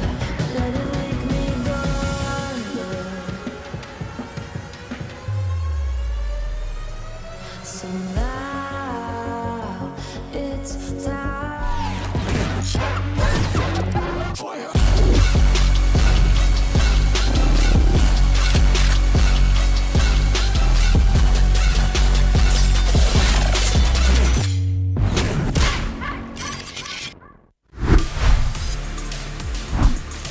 Icarus have risen again with that booyah on Nextera. We're gonna head back to Bermuda for round number 5, and that means that it's time to pick up the pace for some of the teams who still have not done so. You're here with us as always. My name is Husky, and alongside me is the mustachio AJ. Nothing much has changed, and I love it. I absolutely love the fact that E-Arena went back to their winning ways. They got into that final circle. They put up a really strong fight because the last thing they would need for themselves is bombing out at Alpine and then letting that be the trajectory for the rest of the day. With them coming right back up, they can just put aside Alpine and name that as, okay, this is our cursed map, but we are going to perform on every other map that we touch today. And that's the kind of attention that we need to see out of this team. And now we head back into Bermuda where they almost broke the record. It is a very strong bounce back from E-Arena. I'd say that they went from getting 1 point to like what? Close to 20? Yes. That is a very strong achievement, right? They couldn't fight Evo Screenage because they were left with just one guy, but in the grand scheme of things, E-Arena performed admirably well. Vasto Mundo, they did show some signs of life, and now the attention turns to LGDS, who started the week as the gatekeeper, but they 100% are no longer gatekeeping. Now they need to catch up to the rest. And as we head back in here to Bermuda, the 3 teams to look out for. First Raiders Eclipse with the 60% top 3 rate, followed by Morph Team as well as FW Esports, who have that 40% top 3 rate each. Now the First Raiders Eclipse squad earlier on, where we did see them in performance, they didn't really show us all that too much, just picking up 5 points. But FW, on the other hand, did decently well for themselves alongside Morph Team. So First Raiders, but of course they could have been a little bit more capable out there if it wasn't for the raging E-Arena. Oh yeah, I think E-Arena, well, back on the Bermuda, we remember what happened when we started the day. Yeah. It really felt like E-Arena just ran out and just told themselves, guys, we see, we shoot. And it worked. We'll see. I want to see if there's any adjustments from other teams, because I expect E-Arena to do the same thing again. This flight path, this one is a bit more unforgiving. This one is going to challenge some of these teams here. I'm curious to see exactly who takes the blue circle at Katulistiwa. LGDS, the first one's out towards Shipyard. E-Arena already out for the flight towards Katulistiwa, probably here. And it looks like it's going to be an aggressive attempt from them to overtake Team Alpha, who are aiming for Bima Sakti Strip, but unfortunately Remind kind of hangs back a tad bit. Team Flash will move on towards Plantation. They're going to be playing on the dam for a little bit, but no hot drops coming on through for a majority of these teams, so Flight Path does not punish. And Limit got an easy first blood also onto Katao. Still not done just yet. It's getting chased now. If he wins this 1v2, it would be amazing. Ramai tries to juke him out. Limit has the glue wall, uses it, pulls out the Trogon, wins the second one. Kill. And Alpha have completely lost control of this high tier loot zone. And that's why I say Trogon is just that must-have gun, right? Because in the past, we used to see the dominance of the Mag 7. We also used to see the dominance of the grenade launcher. Now, in the Trogon, you have the best of both worlds. You just need to remember to switch the shooting mode. Argus, what? You get Luca! What? Huh? From that distance? He just assumed that, okay, one guy flew out. There has to be someone else aiming to use this launch pad as well. And that guess went right. No elimination though. But it does stop Vasto Mundo for a little bit. They only sent one guy away. Oh my god. And guess where he is? Crush it. He is where E-Arena is at. So it doesn't get any better. E-Arena are looking for him. At the very end of that stick, it doesn't get any worse than this for Crusher. He's gonna get crushed. As I say that, Protete puts that final bullet in the coffin. No. 3 eliminations already for E-Arena. Vasto Mundo, what are you doing? What? Where are you going? Right okay, over. all right. I got scared. I was like, is that the play? E-Arena sees this, and they have a good idea. It could be Vasto Mundo. Not enough time to react. One vending machine here, and they're gonna buy Crusher right back. In the meantime, LGDS, they find BO, and they're gonna claim this elimination point for themselves. So 2 eliminations, or is that the only one? Yeah, just 1 elimination to their name. LGDS will do with that. And Team Flash instantly buys BO back. But LGDS, now they have the numbers advantage, right? BO hasn't even touched down on ground yet. So all in all, LGDS have the numbers advantage to take on Team Flash. what they are gonna do. Bruce instantly crashes in onto Mill. Team Flash, they gotta be ready to accept this. Lots of bravado out of Eung, just rushing up all on his own, not even waiting for the car to catch up with him. Bruce now has got the Woodpecker. Armor penetrations all solid on his end, but no connections yet with those shots. Has to back away. In the meantime, very aggressive from Team Flash. P90 in the hands of Yanbin. What he does not have is that HP. Bloody, you cannot miss those shots. You cannot miss those opportunities. Eung does manage to dodge away, but Bruce does get clipped and gets put on the ground. BO takes advantage. It's the Drogon on for the pop. Roro down. Eung down. Team Flash taking over. Yeah, Bale tried to go for the swing, but does end up getting eliminated, but he did do enough damage to Yuan, and that is going to allow the rest of Team Flash to come in and clean things up. I do think that LGDS got the drop onto Team Flash, but just a bit messy in terms of those fights and how they were approaching Team Flash. And Team Flash was the more aggressive one. And unfortunately for them, they just didn't have the kind of arsenal to go up against Team Flash, who was just so much more ready for a mid to short range combat with the weapons they had on them, especially the Trogon combination with the P90, rate of fire out of the P90. You just cannot stop it. You could have prevented it by trying to play this long range as according to your arsenal, but unfortunately they don't. Yeah, FW is going to try and drive out of there. If there's one thing I learned, is that PE Sports, remember to pull on that handbrake, because I saw the truck sliding down the hill. Has that ever happened to you in real life? Not pulling my handbrake, no, thankfully. No? I've driven for a date because that date just happened to be with my fiance right now. We've been together close for 8 years. And in order to get that one first date with her, right? She gives me a call one day and she says, you know, I'm out, and I'm like, who are you with? She says, no one. So I'm like, can I join you for dinner? You know, because I'm desperate, right? And she surprised me. I expected a no, because this woman has been turning me down time and time again. And she said yes. I jumped into my car. I drove all the way, I think about 15 kilometers with my handbrake on, bro. My handbrake was on. You know what they say, the power of love. Yeah. My car was smoking at one point, and I was like wondering what is happening. Then I realized my handbrake was on. Was it expensive to fix it? I have not fixed it until today. Oh, until today. Your car... My handbrake just does not clutch properly, so I just make sure I don't park it on a slope. Yeah, it feels the power of love and desperation. I don't drift, so I don't use the handbrake. It pulled through for you. Luca out in the open and again gets put down onto the ground. Yanbin, fantastic headshot. And that armor penetration out of the Woodpecker, you gotta love it. That's 6 eliminations already for Team Flash. If they can wipe out Vastamundo, that would be 8. And it almost seems to be the case at this point. I mean, there is a revival point, but I do not think Vastamundo have enough time to capture it. It does take a while. Blazer 10 getting completely blasted. And been finding that one, so triple kill for him. And 7 eliminations for Team Flash so far.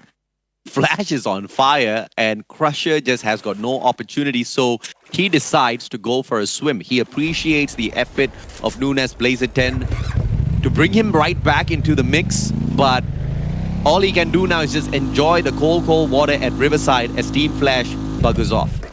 Yeah, he's like, it's not for me. I appreciate the thought, but this is not for me. This is not my fight. It was his fight though. It's just not a fight he could take. Farang, on the other hand, we see them once again. It's such a rare team to see out there on the battlefield. I mean, Farang's gonna fight FW, right? And only one team can make it out of this. Only one F can go further. Yes. Only one F can go further. Get it? Yes, I do. I get it. It's a triple F. What?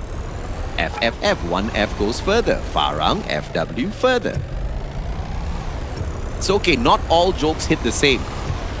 This definitely one of my... Yeah, it's one of them. FW makes it out of here because Farang, as usual, wants to stay passive, but as I talk about the passive plays, they open fire at the vehicle, hoping to light it up on fire, but absolutely nothing happens. Team FW erects those glue walls, quickly finds a defensive position, and now Farang needs to pay for their sins. Alongkon, far away from them, can execute this backstab.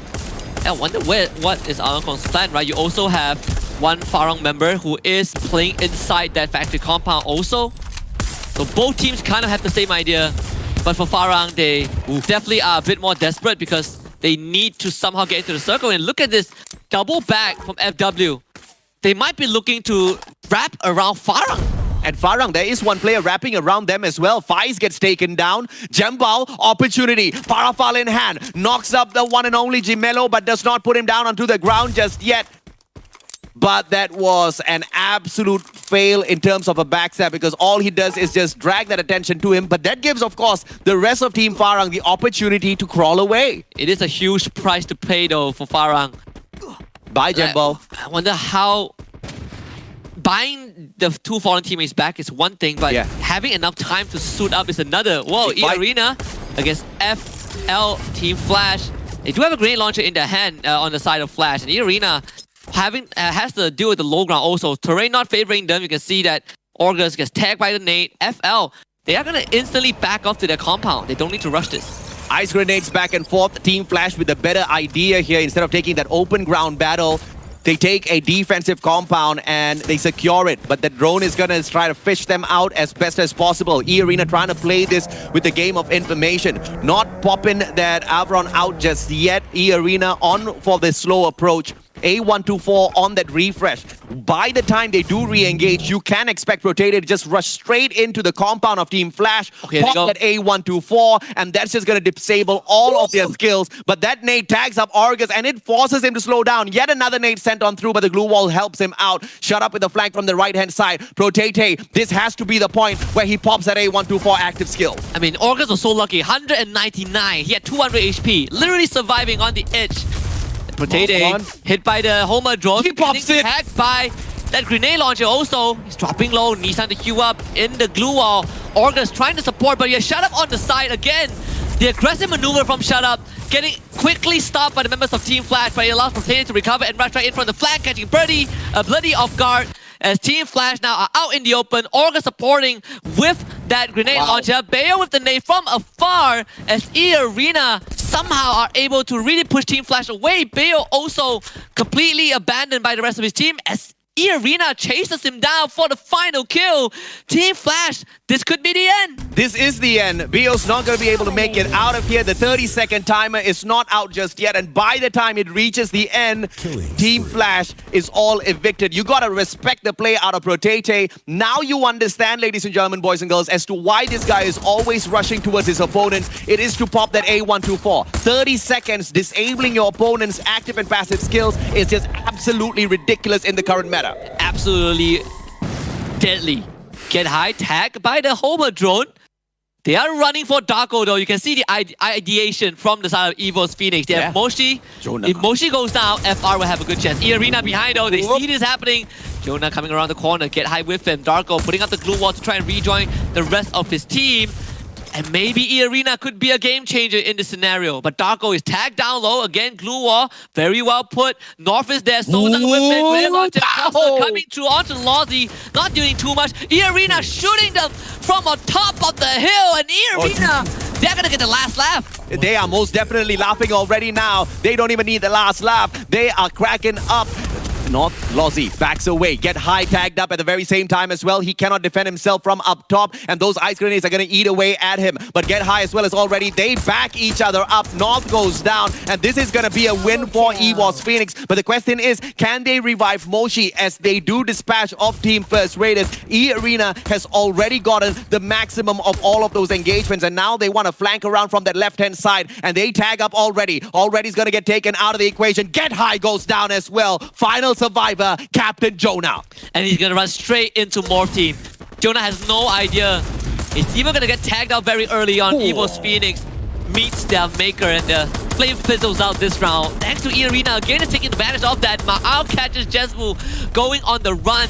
And Farang, they need to fight through Morph Team, but they don't have the numbers. Someone just needs to tell Farang, stop sneaking around at this point. I think they just need to play aggressive. Because when you play this one strategy again and again and again and again and again, and you fail every single time, maybe it's high time you switch things up. I mean, E-Arena is the perfect example for that. They had a terrible one first week, and they were not aggressive. But when they bring out that aggression, look at them. Once again, 13 eliminations. We expected them to pop off again on Bermuda as they were on a wreck earlier on with 20 eliminations, and they're right on track for the exact same thing. And you know the craziest thing? If they get a booyah for this map, they don't even need to get a booyah. I think with this 13 points, they've already gotten the same amount of points that they got in week 1 alone. Oh, that's Out of just 4 insane. rounds. That This is the E-Arena that we fear. And who cares about Alpine if you are going to be popping off on Bermuda in this fashion, right? E-Arena is not going to be phased at all. FW, slow rotation around towards New UK. One player already holding that tower as Farang gets eliminated. Farang's not doing anything except being the feed for all of the other teams out there. Hopefully they don't revive all that too many times in a situation like this until they start becoming aggressive. Team P Esports is going to be dipping outside of the circle for a tad bit, and UK is going to get pressured. The rest of them already in the safe haven up top, just waiting for an opportunity. But guess who's there on the other side? E-Arena, just waiting to catch hold of someone. And they also intercepted Alpha, so that could be a couple more kills to their name. When we have a bit of breathing room, I mean, Farang, they're playing to not lose, right? That's not how you should approach it. You gotta be playing to win. You gotta be making those moves, just like what PE Esports is doing right now. I mean, Susanna somehow gets sniped by Limit as PE Esports trying to keep FW under this hill. You also have Morph team coming out. Alpha behind with the backstab. This could be a huge chance for Alpha to do some serious damage to PE Esports. Jazara and Gatao in the front line. They drop the campfire as well. Gatao and Jazara both get knocked down. I mean, E-Arena, they're poking their head in, and look at where they are, AJ. They're right in the middle. Nero almost gets a double for himself. PE Esports still doing fine, and Dandy FW dispatched already. Good position taken by E-Arena up top on the second floor of this tower. Shut Up now, joined by Protete. Protete cannot rush against the players of Morph. Shut Up backs up Argus. Argus spots out UK. UK takes that one shot, almost dispatched, but Limit from afar is going to be putting on the damage. But Protete in a lot of trouble. That A124 hasn't been popped just yet, and I think he's going to do it right now. Limit is playing from outside the circle. He might be able to snipe some of these players as well. And look at E-Arena. They are very spread out. So if one of the members falls, those pillars can collapse. But these individual members are absolutely madman. They are so confident that one member is locking down one team at a time. Morph team, they need to try somehow break free of this. But look at them. They're getting pressured thanks to Limit. Umbot is recovering. This is going to be that opportunity. Steffi will be very, very precious in that final circle, and the active skills have recovered here for Team Morph. They're just waiting for the timing. That circle's going to be pressuring them from the back as E-Arena engages with Team P Esports. Nice. Limit down on the ground. Don't Cry just needs one more shot, but Limit backs away behind the tree, still clips his foot, and that is all going to be over for Limit. Argus and Protete backing each other up. They go in for the push, but Argus gets taken down. Grenade launcher out of nowhere takes Protete, and E-Arena, they are down for the count. Yeah, they bit off too much more than they could chew, and they got punished for it. Shut Up, last man alive behind the corner, spotted out as well. But PE, they're preoccupied by Morph team, and one grenade launcher to end it all. 1 versus 4. Shut Up, can you do it again this time against PE Esports? The answer is no. PE Esports finally getting the second booyah of the group stage. But E-Arena just got too greedy. PE Esports, man. The second booyah for PE Esports on Bermuda. Yes, they did manage to pick one up on Alpine as well, so good on them. But they effectively disabled Team E-Arena from once again absolutely ravaging the circle because they kept them entertained for so long. Morph could have taken that backstep. They could have dispatched of E-Arena a little bit earlier on, but Morph just didn't take that. All because of one guy, Protete from E-Arena. E-Arena was fighting 3 teams at the same time. Yeah, and again, right, they were just too greedy. If we just look at the snapshot of that distribution from E-Arena, I mentioned this, right? If one of their members go down, yeah, the entire formation collapsed. And you saw how fast E-Arena collapsed when PE Esports got the initial knock. On to Limit, no less. That was the guy that was supporting the rest of the team. But either way, E-Arena have got the more than enough points. I'm not gonna harp on that too much. But it is a waste if you ask me, though. It is. They were in an amazing position. They were on fire. They had full confidence. They didn't need to rush into the circle to find a good position, but they wanted to be a part of the action. They put themselves in that position, and they could have just stayed behind the tower with just one team to keep an eye on, which was Morph on their right-hand side. But no, they wanted more, and this is the problem. When you get greedy out there in that final circle, you are going to get punished. E-Arena thus far has been very methodical with their approaches, but the moment where they get a little too greedy, they get punished, as they should be. They go into overdrive, right? Yeah. And I say it is, it is forgivable because E-Arena, as always, have gotten an unreasonable amount of kills. Yeah. They've effectively garnered enough points that they've garnered in week 1. More than that, in fact. So E-Arena, hats off regardless.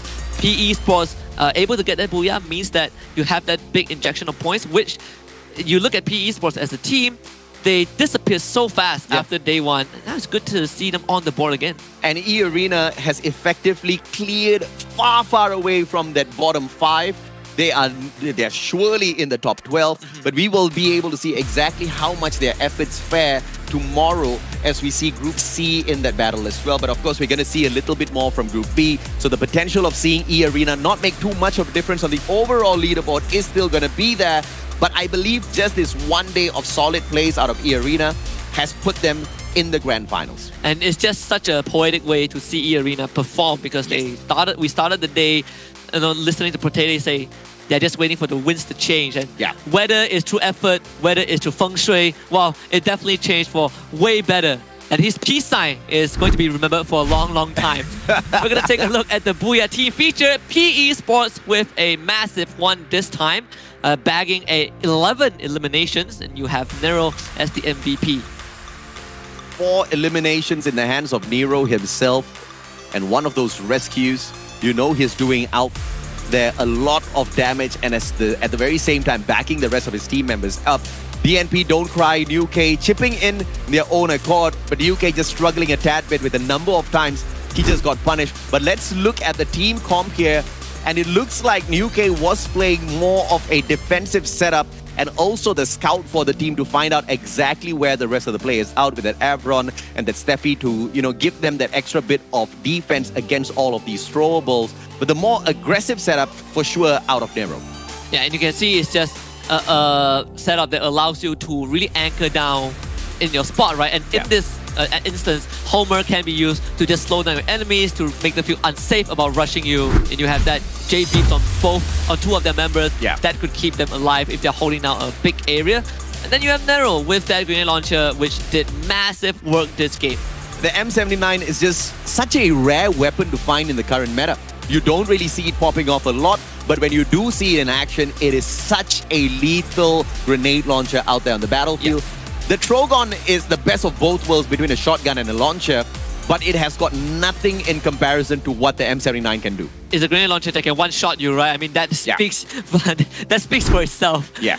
We're going to take a look at the popular weapon this time. Well, we are not going to see that grenade launcher, but we again see the Trogon. And this is going to be a trend throughout the rest of not just the group stage, but also the grand finals, I believe. I'm willing to make a bet we'll never see the M49 on the popular weapons list all the way until the grand finals. It's a rare weapon, not a popular. It's definitely the most rare but effective weapon out there.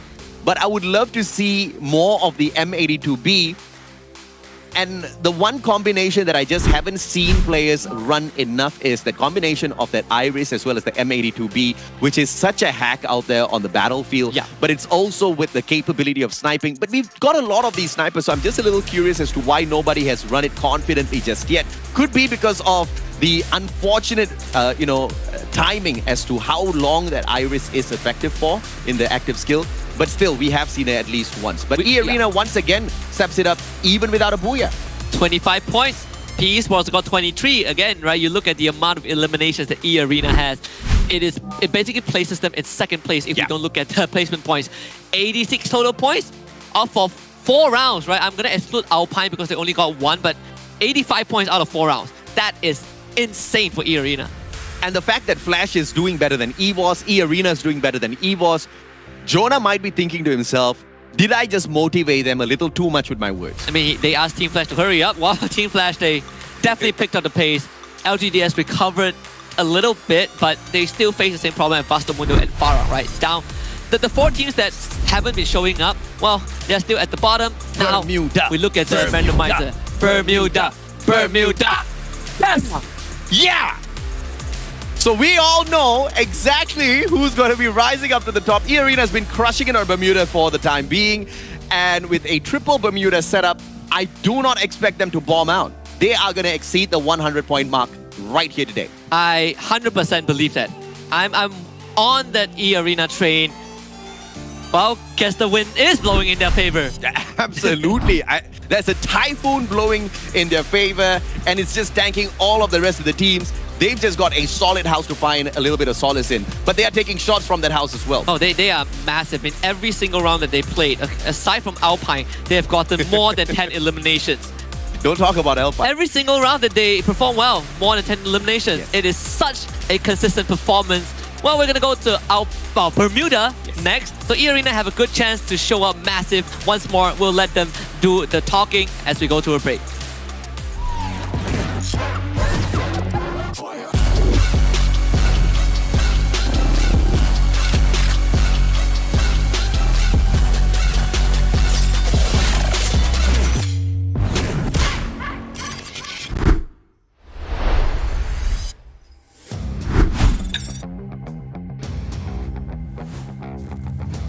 สวัสดีครับ ผมโปเตเต้กัปตันทีม E-Arena ชีวิตผมดีมากอยู่แล้ว ไม่มีอะไรชิลมากมาย ผมเป็นหน่วยจุดโจมของทีม และชอบสร้างแรงบันดาลใจให้กับเพื่อนๆ วันว่างๆ ผมชอบไปเที่ยวชิลๆ ชมบรรยากาศ แล้วก็ชอบกินต้มยำกุ้งด้วย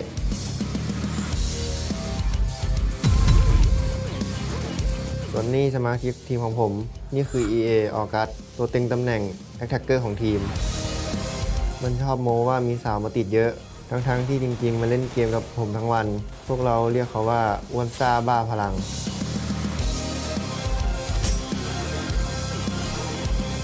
คนนี้คือลิมิต เขามีคติประจำใจอยู่ว่าอยู่นิ่งๆอย่า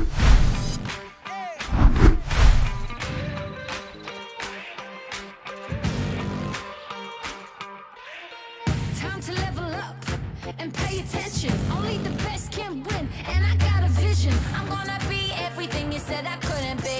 I'm gonna leave my footprint, P.S. I know you see. I do believe that some things might be destiny. I do believe that I'm gonna get the best of me. I know you can't see, but I'll be on top. Team name tag on every spot. I'm going in, all in, everything on the line. Everyone wants to shine. I'm going in, all in. I got my crew right behind, and we would die for the win. One time we gon' level up, 2 times we ain't gonna stop, 3 times like a loaded and we're ready to hunt. It's all said and done, you better run. In the battle, I'm sharp, I'm a rebel, I'm hunt, I'm a shooting stars. Yeah, we're fighting for that one cause, one team, one dream, shooting stars. In the battle, I'm sharp, I'm a rebel, I'm hunt, I'm a shooting stars. Yeah, are you ready for the battle? You know we won't stop. All eyes on me, I smell the danger. Can't turn back now, I can't erase ya. Did they tell ya I'll be coming back? Stronger, faster, like a heart attack. I'll make it known I'm the master. Think that boom boom need a blaster. What you looking at, huh? We coming for you in the masses. Front row passes, champions warm all access. All in, everything on the line. Everyone wants to shine. I'm going in, all in. I got my crew right behind, and we would die for the win. One time we gon' level up, 2 times we ain't gonna stop. 3 times like a loaded, then we're ready. fire.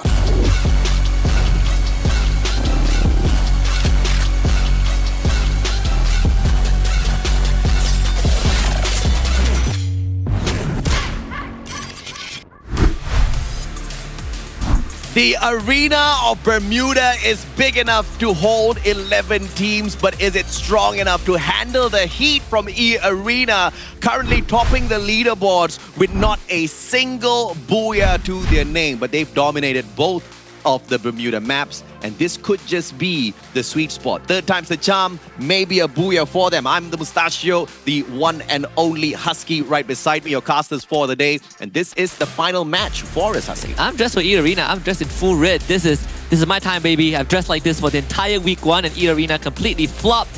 So I didn't change anything because it's not my problem, and E-Arena stepped up. So now I'm a proud E-Arena fan. Good save. But you burned yourself. You didn't need to save yourself. It's okay.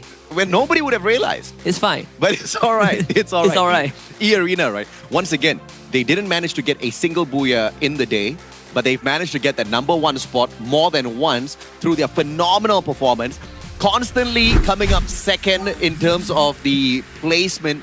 But if they had gotten that booyah, you know they would have broken that crazy record today. But a little unfortunate to fall a little bit off, with First Raiders now being dropped down to a 50% top 3 rate on Bermuda. Guess who do they have to thank? I don't know. I assume it starts with E and ends with A. That's coincidentally the tri-code for E-Arena, EA. It is, right? It is. FWP Esports dropped down to 33 as well. Nobody's dominating here today except E-Arena as far as Bermuda is concerned. And to have that map played 3 times within a day, E-Arena is punching the air right now, waiting for someone to challenge them proper on this map. Definitely blessed.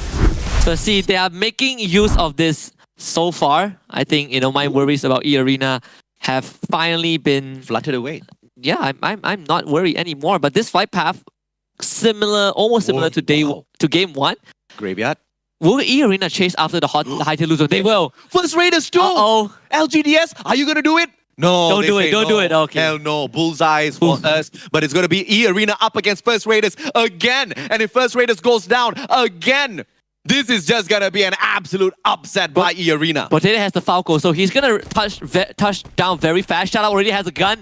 They might get some early kills though. Look at FR. They're quickly running away just to make sure that they don't get caught out very early on. Shout Out knows where North is, going to turn the corner, sees him as well. North also has the shotgun in hand, the 8087.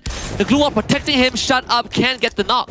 Avron has been popped already, so they've got full information as to the position of every single player from the side of First Raiders. And this is just going to be a little bit of a pickle for First Raiders. They're a little late to pick up those guns, but they have got no medkits whatsoever. So if they do get tagged up, they'll just have to sustain with exactly that. Glue Wall Melter comes on through. Limit with the Mac-10. One of the better guns if you want to have these early engagements. Strogon in the hands of Shut Up, a little bit better. M1014 in the hands of North. He circles around, finds absolutely no one. Darkall gets caught with a backstab, but he turns the tables on his attacker, and Darkall will be able to sustain this a little bit longer. Yeah, Shut Up tried to ambush both North and Darkall, but ends up losing that because he missed his initial shot.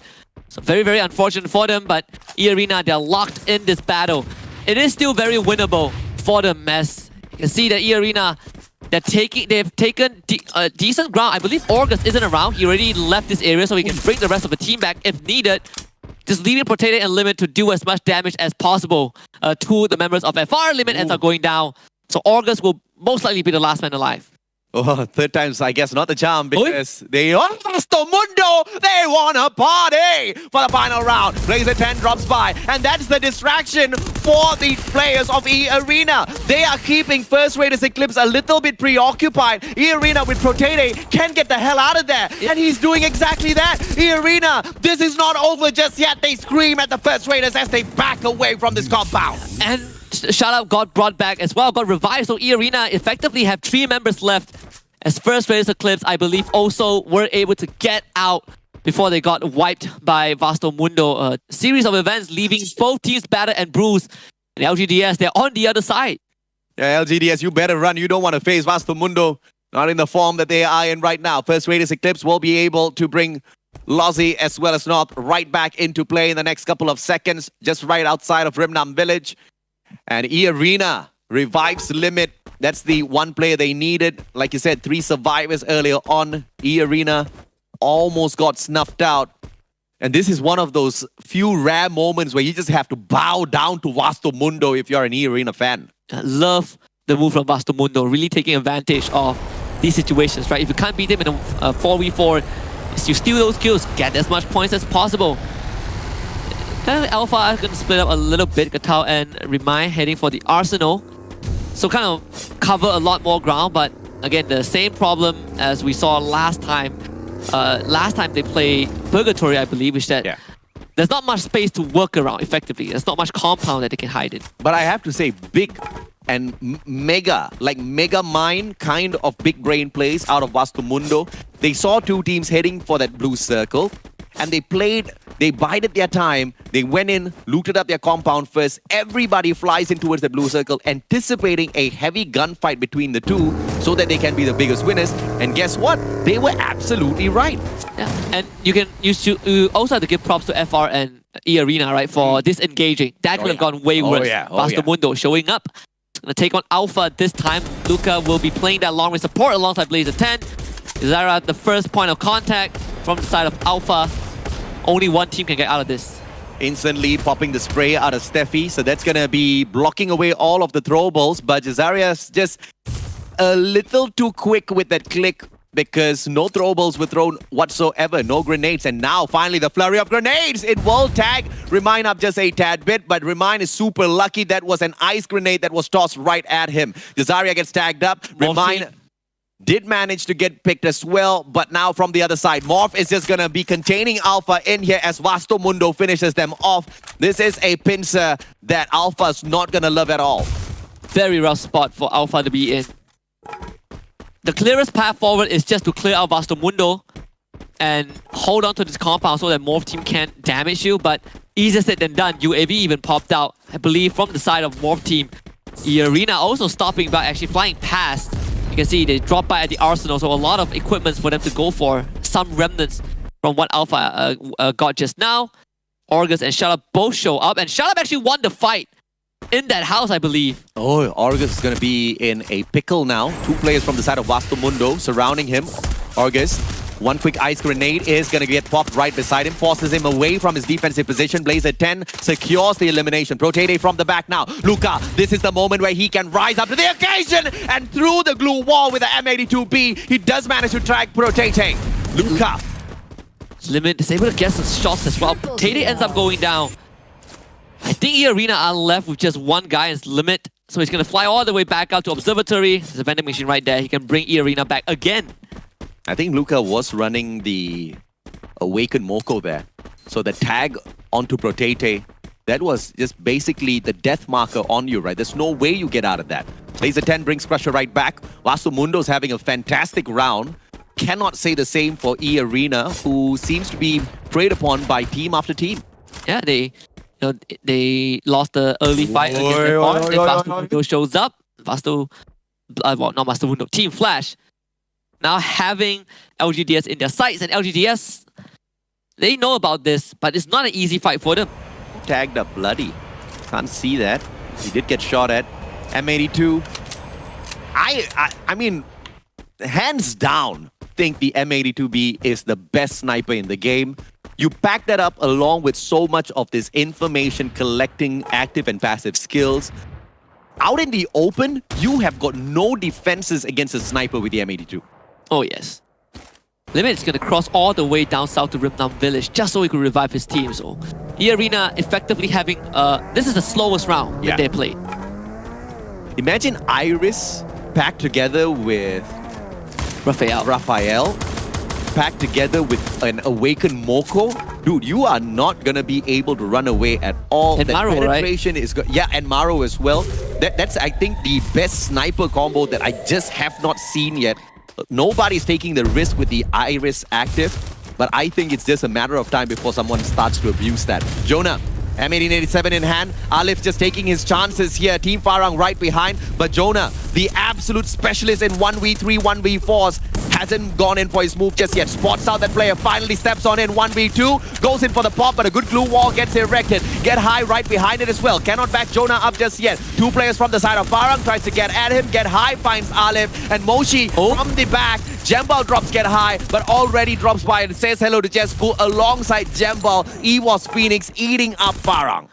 I mean, Fire SEA, the intention was good to support his team, but you can't support your team if everyone is fighting in the building. And once again, the M82 being the superstar in this battle as well. Faiz was barricaded behind multiple glue walls, but he was already marked. M82 through those glue walls. Simple, easy elimination. Evos Phoenix not even breaking a sweat here. Flash just outside of the circle. Circle hasn't started moving in just yet. Steffi popped by Yanbin. He is going to be protected for a little bit. Homer does tag him up. Yanbin in a lot of trouble. Everybody else flanking from the right-hand side from up top. And Bloody does manage to get bruised. LGDS did not see that coming. Yeah, Bruce was bleeding out, but I think the rest of LGDS just didn't feel safe enough to get him. So Bruce ended up bleeding out, bloody. I think a secondary member of LGDS run out the dam, can't get that shot in. But they effectively have cornered LGDS. Look at where LGDS is heading. They're heading towards the outskirts of to the edge of the circle. And the timing of Yanbin popping that Steffi, this is something that Alpha can really learn from, because the premature use of Steffi's active skill just put them in such a tough position earlier on. They couldn't protect themselves from all of those flurry of grenades. But when you see it in the hands of someone like Team Flash, it's only whipped out when there's just no other choice whatsoever. In other circumstances, they're all grouped together using that active skill to its maximum potential. Yeah, Team Flash, they're gonna really corner LGDS at the edge. LGDS, Yuan trying to capture that revival point. Nice one. He's very close to it, but Team Flash actually have the flank on. I'm not sure if Yuan can get it up in time. All the glue wall melters tossed in as well. Yuan just need to hold on for a couple more seconds as Team Flash, they're gonna start showing out. Ripgod and Yanbin have already done the job. Yuan, can you cap it in time? Yanbin, I don't think he can't do it in time. I think one of the members was able to be sent away, but that's pretty much it. I guess LGDS still lives on. Yanbin has got a single elimination to his name, but at the moment, he has been the best Steffi player that I've seen out there in terms of the timing. The reactivation of that skill post cooldown was just so well timed in terms of his rush. Once again protects himself, takes the initiative to go up for the push. M10-14 in hand, easy knockdown, and teams after teams are just getting dispatched by them. We focus down onto FW now, who might get challenged by PE Sports, but they do have a vehicle to work around with, and Flash is going to get caught in the process of PE Sports instead. Well, almost 11 minutes in and 10 teams left, AJ. So this is going to be a very, very tough late game for these teams. The arena's still alive and kicking, right? Yeah. That's crazy, man. I mean, maybe this is going to be their booyah, but without a massive round. There is a potential there, but first Raiders are going to be the ones to challenge them. Vasto Mundo will be caught out at the same time. And once again, Vasto Mundo sticking their noses in when First Raiders was aiming for E-Arena instead. I guess what goes around comes around, right? These three teams were interlocked in a conflict early on. It had to happen somehow. E-Arena definitely slowing down a little bit because they took so long to get the whole squad back. And they had to loot up, they have to use medkits just to make sure that they have enough health to make it back into the circle. So I don't expect to see Arena making too much moves, but I'm expecting Evil's Phoenix to do so. Look at that, dropping by, trying to say hello to Mob Team. Ambot already sniped out by Jonah, already recovering behind the wall with the Steffi graffiti also. As Ambot gets finished off, Jonah somehow surviving the cluster, already taking on Pew. The Trogon from already just a bit stronger. Pew goes down. Already slowly stepping up. And two more players from the side of Team Morph is not going to be able to stand up to the onslaught of one and only EVOS Phoenix. Already get high with the Charge Buster as well. Backed up by Jonah. Jonah, second one there, but the first one with the knock. And Jonah's just going to get that backup from Get High as well. Too good, too clean out of EVOS Phoenix. Just a very straightforward push. It felt like Morty had no chance at all. FW now needs to deal with PE Sports on top of the roof. And PE Sports, they have two teams to watch out for, FW and Team Flash. PE Sports not in a great spot as FW right down there below them. They do pop that Steffi, no grenades going to connect just yet. Very good call coming through here for Team PE Sports, but at the same time, they do not punish FW. As I say that, don't cry, does manage to tag the one and only Mello up with that RGS. Danefan gets the grenade as well onto DNP, but that's just a pure knock coming on through. DNP is going to get picked right back up, but Nuke now goes down. Does he bleed out? Nobody running that Raphael from the opposite side on Team Flash to force that. Yeah, DNP getting knocked down by the nade a second time. You can see at Nuke, he almost bled out. They were able to bring him back up. Alpha, meantime, completely wiped off the earth by Vasto Mundo of all teams. FW on the other hand, really punishing Team Flash. Nuke steals that one away and even finds Get High from afar. They all want to get into the circle, but they need to get to FW and PE Sports. First Raiders dispatching all of them. E-Arena now might just come across the First Raiders eclipse. PE Sports in the meantime dealing with FW as the circle closes on. And this is going to tag them both up. There is no winner from this fight, but PE Sports does manage to dispatch FW in the nick of time so that they can stay a couple of steps ahead of the circle. Team Flash Clash brings back one player. Shut Up goes down, and it looks like Team E Arena is just a little bit down on all of their resources here. But they do have control of the circle right now because FR needs to turn their attention over to Vasto Mundo and PE Sports. They can't focus on E Arena. UK running in, Narrow there as well. They're gonna find the grenade launcher onto the members of Vasto Mundo. And First Raiders Esports, Narrow once more with this weapon in hand, bagging the kills for his team. 11 for PE Sports. M79, just when I thought we're not going to see more of that, we see it yet again. And Nero, the best one to abuse that weapon. Don't cry now. Chargebuster out already alongside Get High on the other side. EVOS Phoenix now trying to run circles around their opponents of PE Sports. And a flurry of grenades thrown against Nero as well. That ice grenade is going to be forcing them to reposition. But EVOS says no. Nero claimed by already. Don't cry just beyond that glue wall. Look at E Arena. They have spread out so much to stop EVOS Phoenix to get into the safe zone. Wow. Limit, you need to do it already. The two big snipers of the team, Limit starts firing. He knows that already is dead. Tagged him to the glue wall also. M82. If they get already down, this is going to be huge for E Arena. Limit pushing in for more. Does have the RGS 50 in hand as well. He's going to get pressured. Props the time turner. Protede now getting pushed by Get High and Jonah as they both move in. Protede down low. Somehow wins against Get High. Are you kidding me, Protede? Jonah also gets knocked down. Protede going massive in this CQC. Limit drops. Don't Cry still alive. But EVOS Phoenix, they're down 2 members. Protede finally gets nicked by that ice grenade on the floor. It's going to be a 1 versus 2 right now. Already popping out all of those grenades, and EVOS Phoenix right back up on their feet. Don't Cry in the meantime, just watching all of this break down. PE Sports wants the booyah, and he claims the elimination onto Jonah as well. But as the final player for the side of PE Sports, what can he do going up against two massive... Wood! He got them both through the blue wall. What?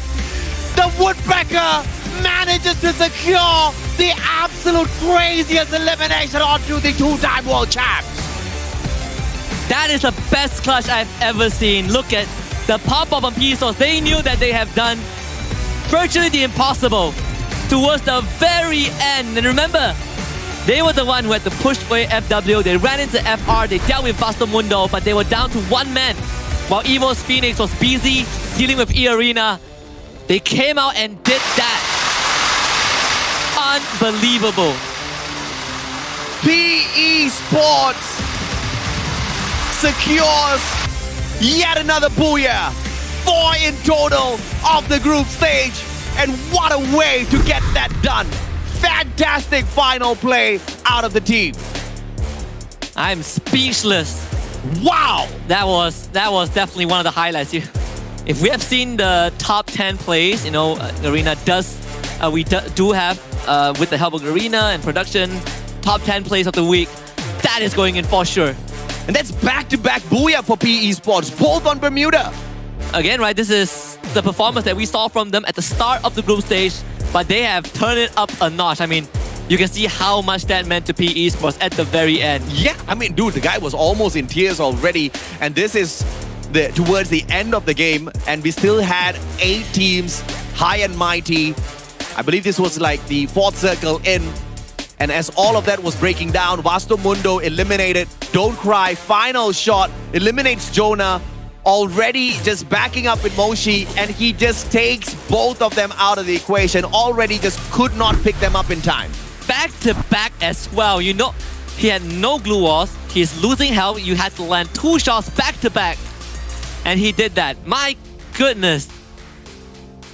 No AWM, no M82. With the Woodpecker of all things. Woodpecker. I mean, the Woodpecker is a very Swiss solid Army knife, sniper. You know, it's got that extra bit of armor penetration set to it, which is fantastic in a final circle where there's just so much of chaos erupting, where teams are in constant battle against each other. You know those armors are going to get cracked. You know those players are going to be losing HP. And he took the chance into his own hands and he just went for it, right? And what was the most beautiful thing about this guy, Don't Cry, who almost cried, is the fact that he played that timing so well. Oh yeah, that was what those split-second decision-making from this man, definitely out of this world, right? That is a big motivation for PE Sports, especially when you look at this team. I believe they will be playing tomorrow also, right? And you end the day with this play, watch out for PE Sports tomorrow. 4 Booyahs. Not many teams can say that they've got exactly that on them. And PE Sports are the proud owners of a Holy cow. back-to-back Booyah. Nero gets a 5, but the MVP obviously is Don't Cry with 10 eliminations to his name. Good and so God. concise, 2,720 damage with 10 eliminations. This guy is a beast for sure. 10 eliminations. They have a total of 17. So that's what, 29 massive points for PE Sports. I'm wondering exactly what was he running here in terms of his passive and active skills. We're gonna see it right now. A124. A124? Yeah, A124. And I gotta say, He's got the J-beams, he's got the Kelly, Awakened Kelly. So he's got that extra bit of movement in there. J-beams with the extra layer of armor, which is good for him. But I expected him to run someone like Maro to have like, you know, a little bit of extra damage based on the distance, but nothing. Nothing to top that damage up. yeah, there's a raw. But he did have the Dreki though. Yeah, he had that and the Hayato, right? So yeah, a bit of damage reduction from the front. I mean, Don't Cry. This was also the player that when we first saw them, when they were still under the banner of MDH, Yeah. one of the star players of the team, right? And you know, that time they were a very slow team. They Yeah. took a long time to warm up, didn't really perform well, but now look at them. So for anyone who doesn't know exactly how Dreki helps you out in a situation like this, Dreki at its max level reveals the position of up to 4 players if they are using a medkit around a 30-meter radius. In that final circle, you are more than covering the 30-meter radius. And guess what are people doing in the final circle? Patching themselves up, especially if they've been in a battle, which is exactly what was going on out there. Big brain plays with that information. He knew exactly where to aim, exactly how to shoot. Trogon gets the top gun spot this time round. No surprises there. Parafal once again making its way up to the second spot, and the AC-80 claims the third. We've talked, you know, excessively about these guns. You guys know exactly why they're getting the top popular weapon spots. Yeah, the new popular one, the new kid on the block is definitely Trogon. We're going to take a look at the current standings of this match. Yeah. After game number 6, 29 massive points, including a Booyah for PE Sports. Wow. Evo's Phoenix coming in second with 23. Vasto Mundo got 16, their best performance so far. And I love it. We challenged Vasto Mundo to rise up to the ranks this time round, and they left Farang in the dust with the way they pulled that off. First Raiders Eclipse getting the 4th spot with a total of 12 points for themselves. E-Arena unfortunately bombed out compared to the rest of their Bermuda displays in terms of aggression with just 11 points to their name. But this is the overall standings when you compare Group A versus B versus C. With Group A and B having that extra 6 matches, obviously you're going to expect some of the C team members to be down in the bottom. But EVOS Phoenix still holds on to that number 1 spot. Yeah, and despite a seemingly slower day-to-day, EVO's Phoenix, you know, still remaining on top, right? 249, First Raiders Eclipse. A rough day for them, but they hold on to second place. FW catching up to third. Yep. Look at where PE Sports are at right now. 4th place, 192. Morph Team, 5th place. Team Flash, tied with Morph Team. E-Arena in 7th. E-Arena went from 16 to 7, rising up 9 ranks. Dude, what a play. And they were shy of 3 points from that 100-point run in this day. But once again, rising up 9 slots in rank is no easy feat, and E-Arena walked the talk, although they didn't really talk much. They were talking for themselves. We hope things get better, and things did get better. So we caught a glimpse of 12th place is held by Alpha currently.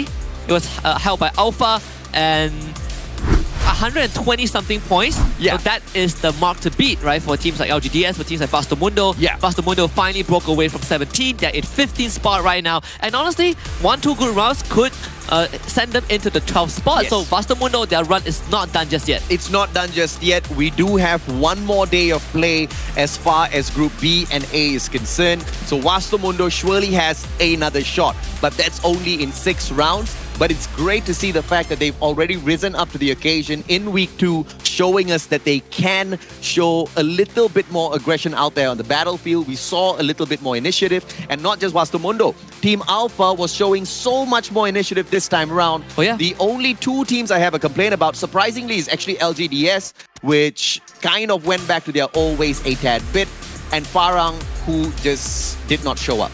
I mean, out of those 4 teams, Mundo needs to be more aware because tomorrow is their last day in the group stage. We'll see if that's going to happen. We're going to sign off for the night. See you tomorrow for Group B versus C.